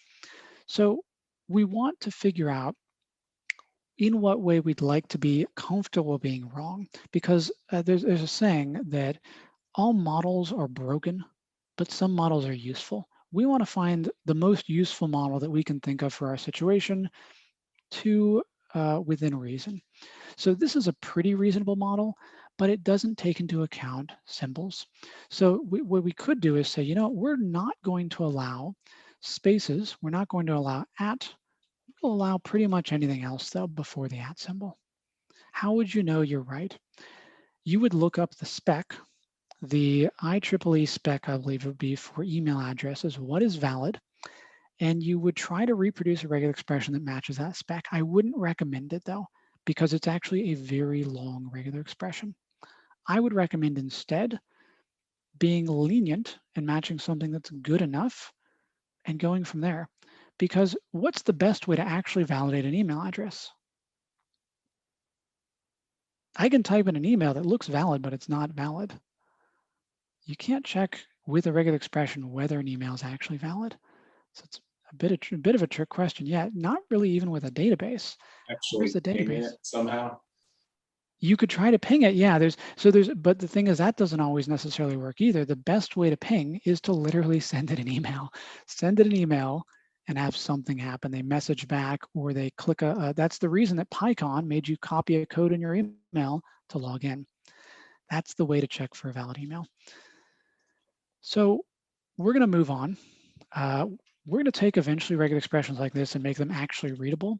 Before we talk about how to do that, I want to talk about extracting parts of regular expressions. Yes, yeah, so this is a great point. You should not write this. Don't write your own regular expression that validates an email. Use a library that does it for you, or copy paste a regular expression that does it, or use a framework like Django or whatever you might be using that will validate the regular expression for you. There's usually something baked into some tooling you're using that includes a regular expression for generic things, email addresses, IP addresses. In fact, the Python standard library has an IP address validator baked in. You don't need to write regular expressions for all of your validation. It's good to know how to write them for cases that are specific to your use, but for generic things, use a generic regular expression or some tool that someone else has already written for you. The best code is code you don't have to write. So we've got our RE module. If I search like we did before for a zip code, that's 5 digits, this isn't actually a good way to search for a zip code. For those of you who live in the US, what's another way to make a valid zip code? What's a zip code this wouldn't match? Yeah, the 4 at the end, because you can be more specific with zip codes. There's an optional dash and 4. So we really want to match 5 digits and optionally match a dash and 4. So we could say an optional dash and then 4 digits, and we want that to be optional. Now, this doesn't actually technically work. This question mark is actually modifying the 4 to make it non-greedy, which is something we're not even going to talk about. Greediness and non-greediness is basically a way of taking a quantifier in regular expression land, that asterisk, the plus, and making it match as little as possible versus as much as possible. So this doesn't even quite do what we're looking for. That does happen to work in this case. We don't quite want this though. This doesn't really give us what we want, because we could, for example, have no dash. Well, that's not what we want. We could have a dash and no numbers. Dash and no numbers actually didn't work. And that's because of this question mark case I noted here. What we really want to do is say, you know what, the dash and the 4 digits together are optional. Anyone know how to do this? Say we've got a dash, we've got 4 digits. I want this little section here to be optional. Right, we can group these with parentheses. So the question mark now is modifying the whole group. Everything in these parentheses is 0 or 1 times, or 1 or more times, or 0 or more. So we're saying an optional dash and 4. So it doesn't match this, it does match this. And it does match this. It matches what we originally had there. Questions? Questions on those parentheses?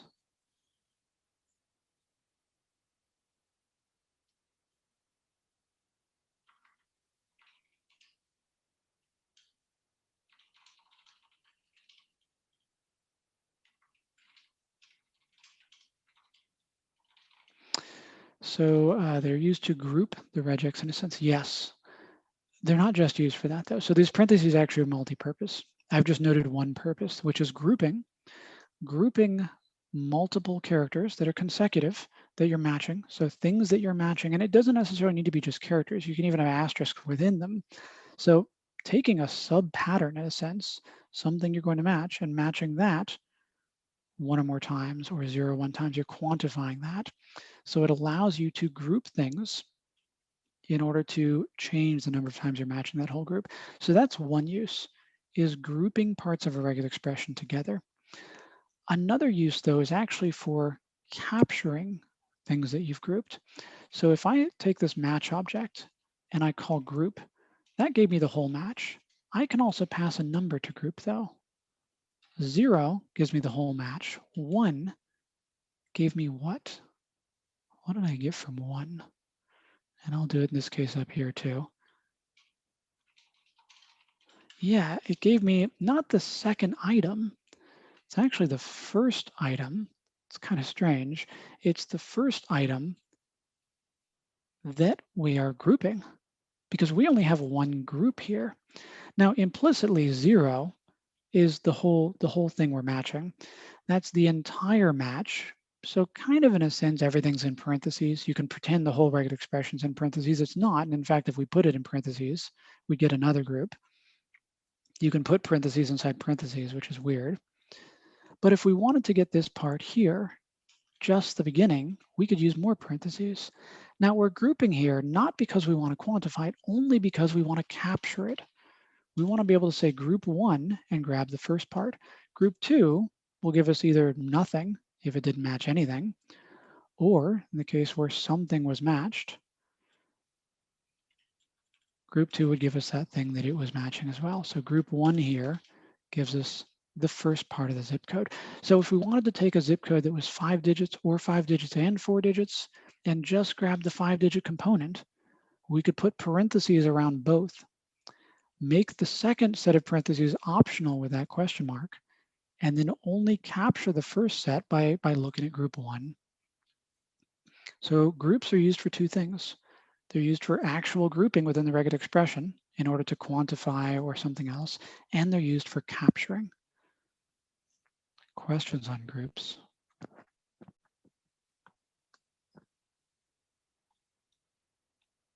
So grouping and capturing. Now there is a caveat that I need to mention. If we've got, maybe we're finding all zip codes. We've got something like this, a string of zip codes. And we've got a new line character and another zip code. And another zip code. I'll do the same one again. So a string of zip codes, we want to find all the zip codes within that. Instead of search, what could I use here in the RE module to find all the zip codes in this string?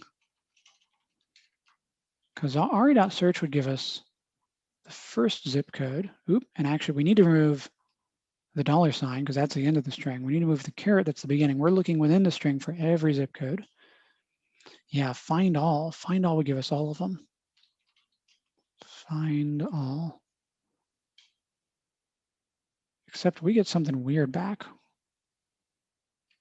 What is this giving us? I'm going to remove some parentheses here. And this is even more weird. So yeah, we got tuples in this case, strings in this case. Find all, when I mentioned before that find all is kind of like find iter with a list comprehension that grabs the whole group, it's kind of like that. Find all is a little bit more than that. It actually says if you've got one capturing group, I'm going to give you that capturing group. Now in this case, it's kind of useless. Why are we giving just the last part of our zip code? Up here, when we've got two capturing groups, it gives us all of the capturing groups in a tuple, right? So the tuples of the groups, or if there's just one group, it only gives us the group itself, not as a tuple. Is this similar to find all in Beautiful Soup? Maybe. So Beautiful Soup is for parsing HTML. That would find all of the matches within HTML. Similarly, this finds all the matches within a string. So I would say it's kind of similar in a sense, except that find all in Beautiful Soup is not looking for regular expressions. It's looking for maybe a CSS class or something of the sort, from my understanding. Yeah, yes, right, it's as a list. So find all, not like find iter is this lazy iterator. Find all is a list. So find all is very much a shortcut. If you don't like this behavior here, you want to be able to say, you know what, I just want this part. There's two things that you can do. You could say, well, you know, we're going to give up and use find iter. We'll use find iter. Maybe we'll write it all on one line with a regular or with a list comprehension and use m.something for m in this thing. How can I grab just the 5-digit component? What would I do here? Is that a list with a tuple? It is a list with a tuple. Is that for enumerate? It's unrelated to enumerate.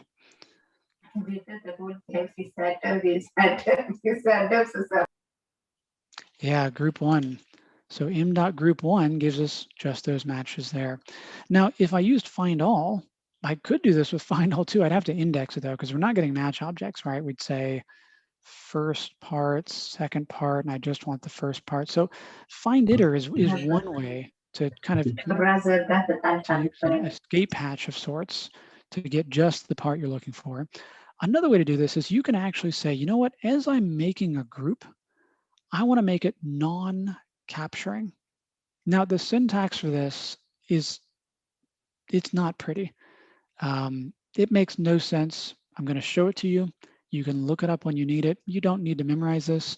The thing to Google is non-capturing group regular expression. After this parenthesis, I'm going to type question mark and colon.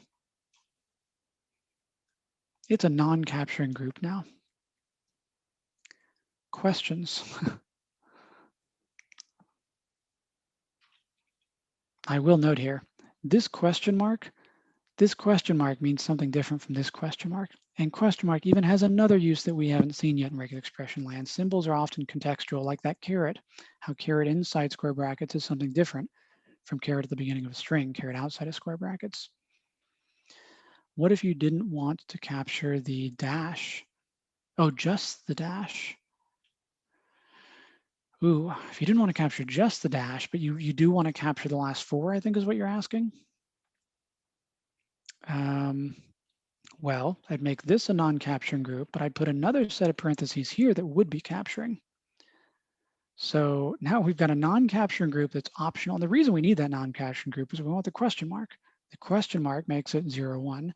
And then within that non-capturing group, we have another group which is capturing, which gives us the digits we're looking for. Confusing, but that's regular expressions. You can put parentheses inside of parentheses. In fact, you can put the whole thing inside of another set of parentheses, which is now giving us everything and the first thing and the last thing, which is, be careful with your parentheses with regular expressions. If you don't need them, remove them. But, if you do actually need the whole match, you could, I guess, put parentheses around the whole thing, or you could use that dot group with nothing inside it. So a historical note real quick. The reason question mark colon is a thing, question mark with something after that has meaning. This is a thing in regular expressions because it used to be, it was invalid to have a regular expression with parentheses with a question mark after the opening parenthesis. It doesn't make sense to quantify a question or a parenthesis because you're opening a group. Those parentheses is for making a group. Question mark is for saying 0 or 1. So this is completely invalid syntax. So they decided, you know what? We need to modify the language, but we want it to be backwards compatible. So we're going to take something that was previously an invalid syntax and make it valid so that we can put things after it that have special meaning. So there's question mark colon, question mark P, question mark, all sorts of little weird things, question mark equals, question mark colon is our secret recipe for making this particular set of parentheses non-capturing. It's bizarre, but we're stuck with it. All right, we've got exercises. So these exercises have to do with grouping. Our next set of exercises is where our punchline is really going to be with alternations and substitutions. And I just realized we didn't take a 5-minute break at the top of the hour here. So we're going to do another 5-minute break as well. So two things we're doing. We're doing a 5-minute break, and then we're going to get back to it with exercises. So our break, I'll give you until, 5 minutes or so. And then after that, we're going to do exercises for at least 10 minutes on grouping. And then our very last thing, I'm going to show you right after this how to make readable regular expressions. We'll talk about substituting things in regular expressions. We'll also finally talk about that pipe for alternating things. So on the website, we are under grouping, more search exercises. If you haven't gotten up from your computer, please get up from your computer, take a stretch, because we've got a 5-minute break and I want to make sure your bodies don't completely atrophy at the end of our 4 hours here. Our first exercise, though, will be get extension. And please do feel free to ask questions in the chat.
All right, I just dropped a link to the exercises in the chat again. I appreciate folks asking questions in the chat, sending me messages. So at the end, we're going to carve out some time for questions, and I'm happy to go revisit past sections of exercises as well. And I'm also happy to stick around for as long as folks are able to stick around for. I do know there are tutorials after this, and I do know that I want to be respectful of all the staff's time as well for anyone who's kind of helping out here. But we can always find a way to kind of move the discussion elsewhere later as well. So we'll figure that out as we get toward the end here. If you're having trouble getting access to the website, I put at least the first exercise up in the top of my screen here. So get extension is the function that you're modifying in grouping.py.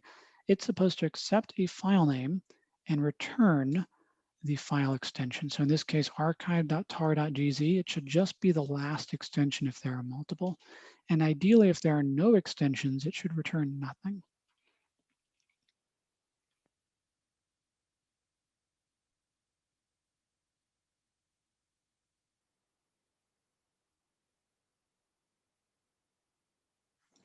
And there are 6 exercises in this section. So if you want more of a challenge than just this first one here, please do feel free to move on to others as well.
for the sake of time in our next section, I'm going to cut you short in just a couple minutes here. So I'll give you a couple more minutes on these exercises, and then we'll solve at least one of these together.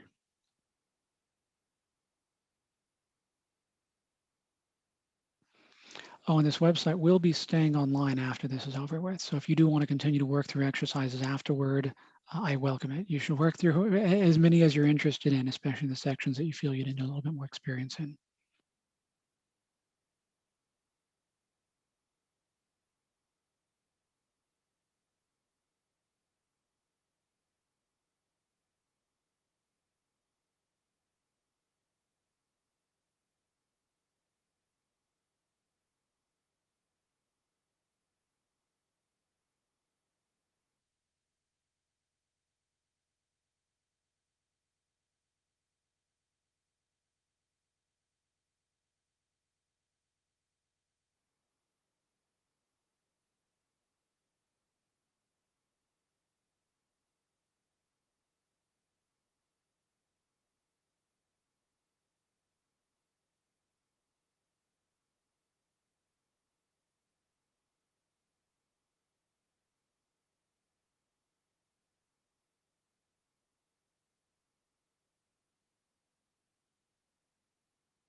All right, so this first one here, grouping.py is where we're at. So get extension, we're taking a file name and we're trying to find the file extension. So we could use re.search. There's other ways we could maybe do it. So re.search will look in the file name. How would we get the extension? What could we do? What's a step in the right direction, at least, to see whether there's an extension or something like that? So running our tests here. Right now we're looking for nothing, so it should be failing our tests because it's giving us an empty string match for every string. So everything looks like it's an extension, except it's actually giving us a match object, which is not what we're looking for. So we don't want a whole match object. If we get just the thing we're matching, maybe dot group there. And this is assuming we have a match. So this may not actually be a wise thing to do if there isn't a match at all, because that's going to give us none, which isn't going to work. Let's try this out for now, though. So what could we try to do to get an extension?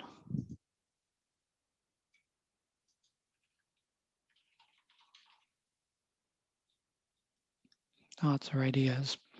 I mean, what's the first thing we need in an extension? Yeah, that period. That period's really the indicator that there is an extension. Now, we can't just put a period.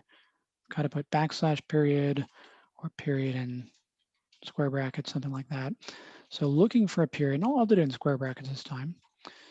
So looking for a period. Build backward. I like that idea. So the end of the string, the extension is going to be at the end of the string. So we want to anchor it to the end of the string.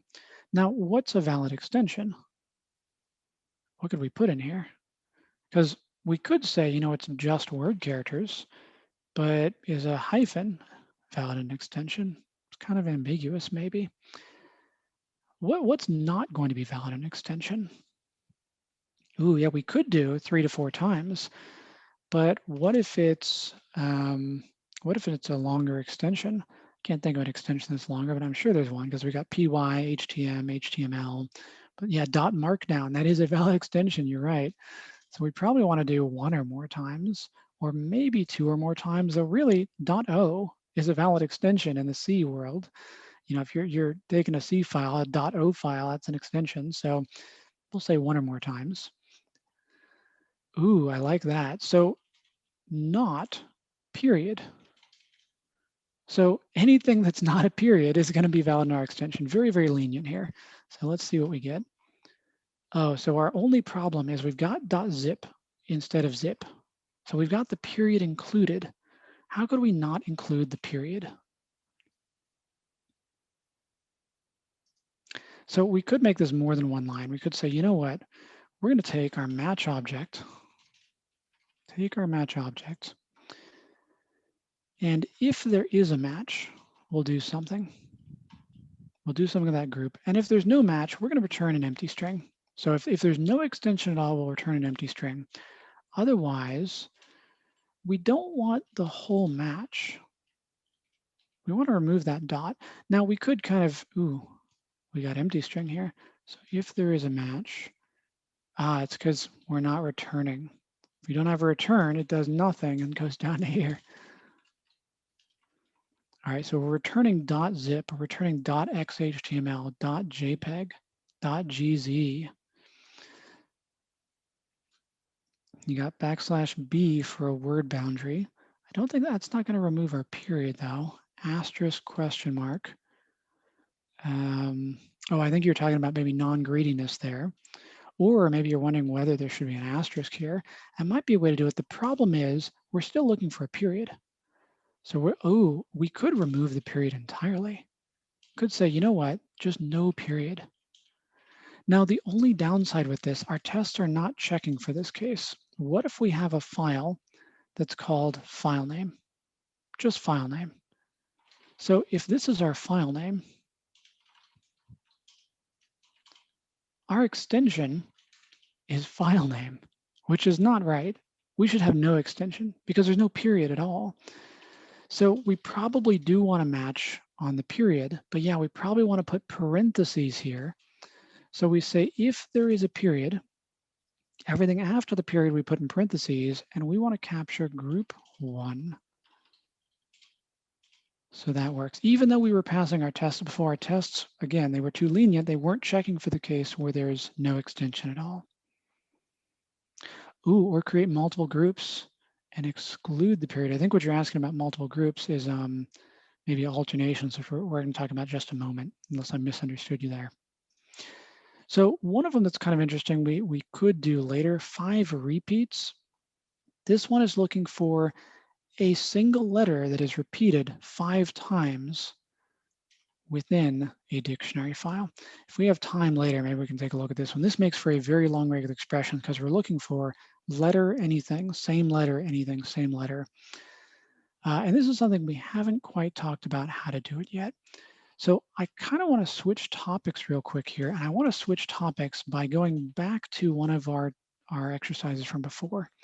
Email is kind of hard to read. What makes this hard to read? I mean, now that we know regular expressions, we can read it. We can go character by character going, okay, we're starting a character class. It is not a space, so it's not white space, it's not an @ symbol. So anything that isn't white space or an @ symbol, that thing 1 or more times, a literal @ symbol, a word or a dash 1 or more times, either one of those, a literal period, a word, so we don't even really need that, that was redundant, 2 or more times. So we can read it, but it's hard to read because there's no white space. Everything's smushed together. Our eyes can't scan it easily. So the way to make this readable, there's a couple ways we could try to make it readable. We could say, you know what, we can do multiple strings and we'll concatenate them.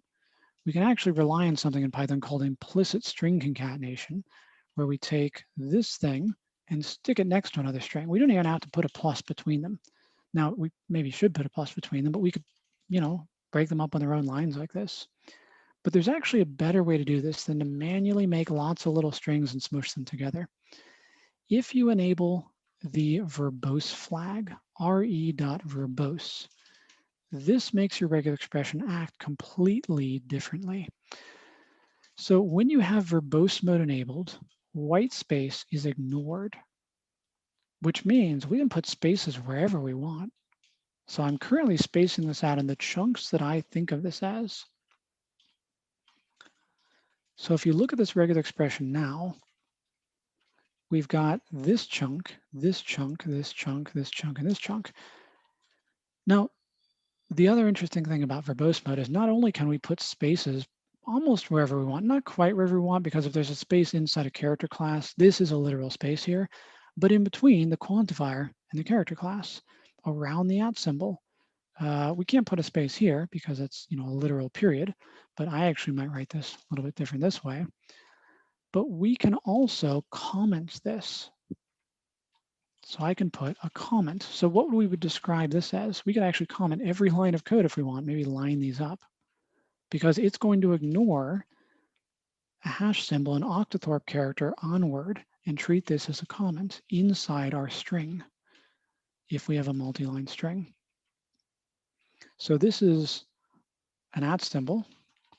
This is a period. What would you describe these as if you were trying to be helpful to a coworker who is reading this regular expression? Because we have 3 pieces here. This is your test of whether you both understand regular expressions and can use them in a way you can wield them wisely and help people with them, as opposed to making confusing code that no one can read. Yeah, a username, or really the thing that comes before the @ symbol. It's probably a username is a good way to describe it. This is the beginning of our domain. So this is our TLD, our top level domain. And this is our domain name before the TLD. So we didn't make our regular expression that much, but we did make it more readable by spacing it out. The big thing we did though is we also added comments that explain what we're doing for our future self.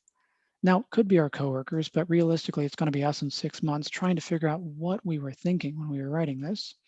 So we're helping our future selves here.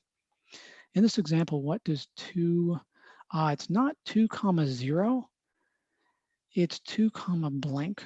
This is matching 2 or more. It's basically 1 or more is the same as a plus. 2 or more is the same as if I said \W \W plus. So that's another way to write this. If you want 2 or more, one of them plus 1 or more. So this is another way to write the same thing. Those quantifiers are useful to know about though, because instead of having to repeat the same thing, we can just use this quantifier. I don't know if that quite answered your question though. And actually, let's see if this works. I want to see if this continues to pass our test, because we want to make sure we didn't break our code. We didn't. Surprisingly, it was correct. All right. Oh, right. I didn't realize. Yeah, we're a bit over time here. So I thought this had actually ended on the hour. I forgot that these tutorials this year are at the 2.5 hour mark. So we'll do another, I guess, 5 minutes or so that we can go over at this point. This is really the punchline I wanted to get out, though. This is the most important thing I wanted you to know today is about verbose mode. The only other thing I really wanted to talk about is the fact that if you want to match one thing or another thing, there is a way to do that as well in regular expressions. Anyone know the syntax for that? So for example, if I wanted to validate a time, if I wanted to say, you know what, 24 should not be a valid time because I want 01 to be 01 to be the first thing that's valid here. So we can say 04 or 14, but 24 shouldn't be valid. Though we do want to allow 23, which is a problem because we don't currently allow 2300 if we were looking at 24-hour time. Right, so we can say we're going to use a group and a pipe, or in this case, we can actually just use a pipe. We could say we want to match 01, and if I enable verbose mode, I say flags equals re.verbose. Even if it's one line of code, I can add spaces. I could space this out a little bit and make this just a little bit more readable with verbose mode enabled. So I want to match a 2 followed by not a digit because it's going to be 2, 20, 21, 23. Those are the valid 24-hour times. So 0, 1, 2, or 3. I could even say if I wanted 0, 2, 3. And then a colon, and then the same thing as before, 0 to 5 \D. Now, if I didn't want to repeat myself, I could use a group here with a pipe, say pipe 2, 0, 2, 3 in that group. And then at the end of our regular expression here, we don't need all this stuff here. We don't need to repeat that 0 to 5 \d. So it's up to you. Do you want the whole group to be with an alternator? That's with that little pipe character, or just within one group, within your regular expression. So alternation, that's the next thing we were going to talk about. We're also going to talk about substitution, which we've got some exercises on. I'll link you to in a moment. So substitution is the idea that instead of saying, you know what, we want to replace our LaTeX style smart quotes of backticks with a double quote, and we also want to replace doubled up single quotes with a double quote. We could do this all with one regular expression. Invalid string literal, here we go. So we could do this with a regular expression by saying re.sub, substituting either double backticks or double single quotes in our sentence, and we'll replace them with, that's the thing that comes next, a double quote. And again, I'm typing the wrong string literal here. This does the same thing. So this is replacing in this sentence double backticks and doubled up single quotes with a single double quote character. So re.sub, this is the last bit of magic that we didn't talk about today. You can validate data, search within data, but also normalize your data. You can take a zip code in 2 formats, make it one. A US style phone number in a few formats, make it one format. So substituting is a really powerful thing to know about with regular expressions. So I'm going to link you on the website to where we are. There's also a little bit more of an advanced section on the website as well. You're welcome to take a look at. There aren't exercises in the advanced section. There are on substitutions though, as well as alternation. But I'll leave that up to you. So Ben's question on verbose flag, would you need to put white space in a character class if you wanted to look for it? You absolutely would. So, well, you might be able to use a backslash. I've never done it with a backslash. Let's try it out though. So if I wanted to match literal white space at the very end of the string, I know that this works. So this is matching nothing because there isn't a white space. Right now there is a white space. Could we do a backslash? Let's try it out. Yes, apparently a backslash works as well. So to answer your question, this is the way I would do it, is to put it within a character class, but apparently technically you could put a backslash before your white space and it would also work. Great question. Other questions before we wrap up here in a minute or two. By the way, when we do wrap up, I'm happy to move to a, I can't remember what it's called on I can't even remember what the platform's called, Hublo? Maybe I pronounced that right. I'm happy to move to a lounge on Hublo. Since there's only 16 people that it accepts, try to get your questions out now though, because there's more than 16 of us in here. I guess we could always do 2 lounges and I'd hop back and forth between the 2. I don't know, I haven't tried them out yet.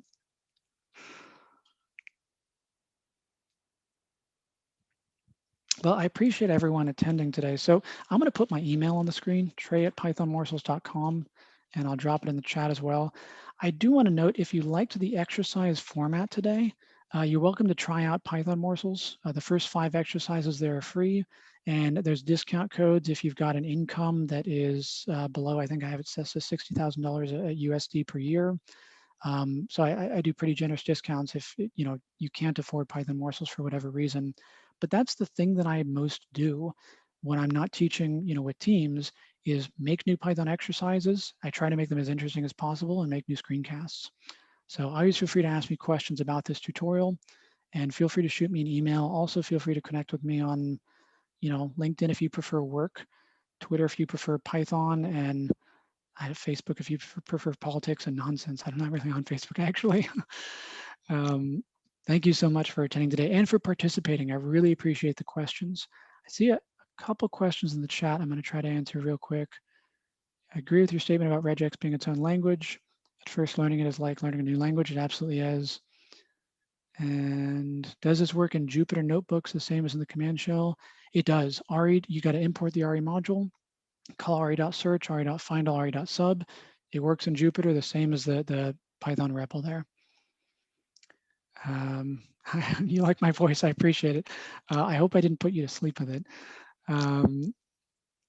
All right, if you don't have any other questions, yeah, feel free to move on. Otherwise, I guess we could try to start a lounge for those of you who have questions still.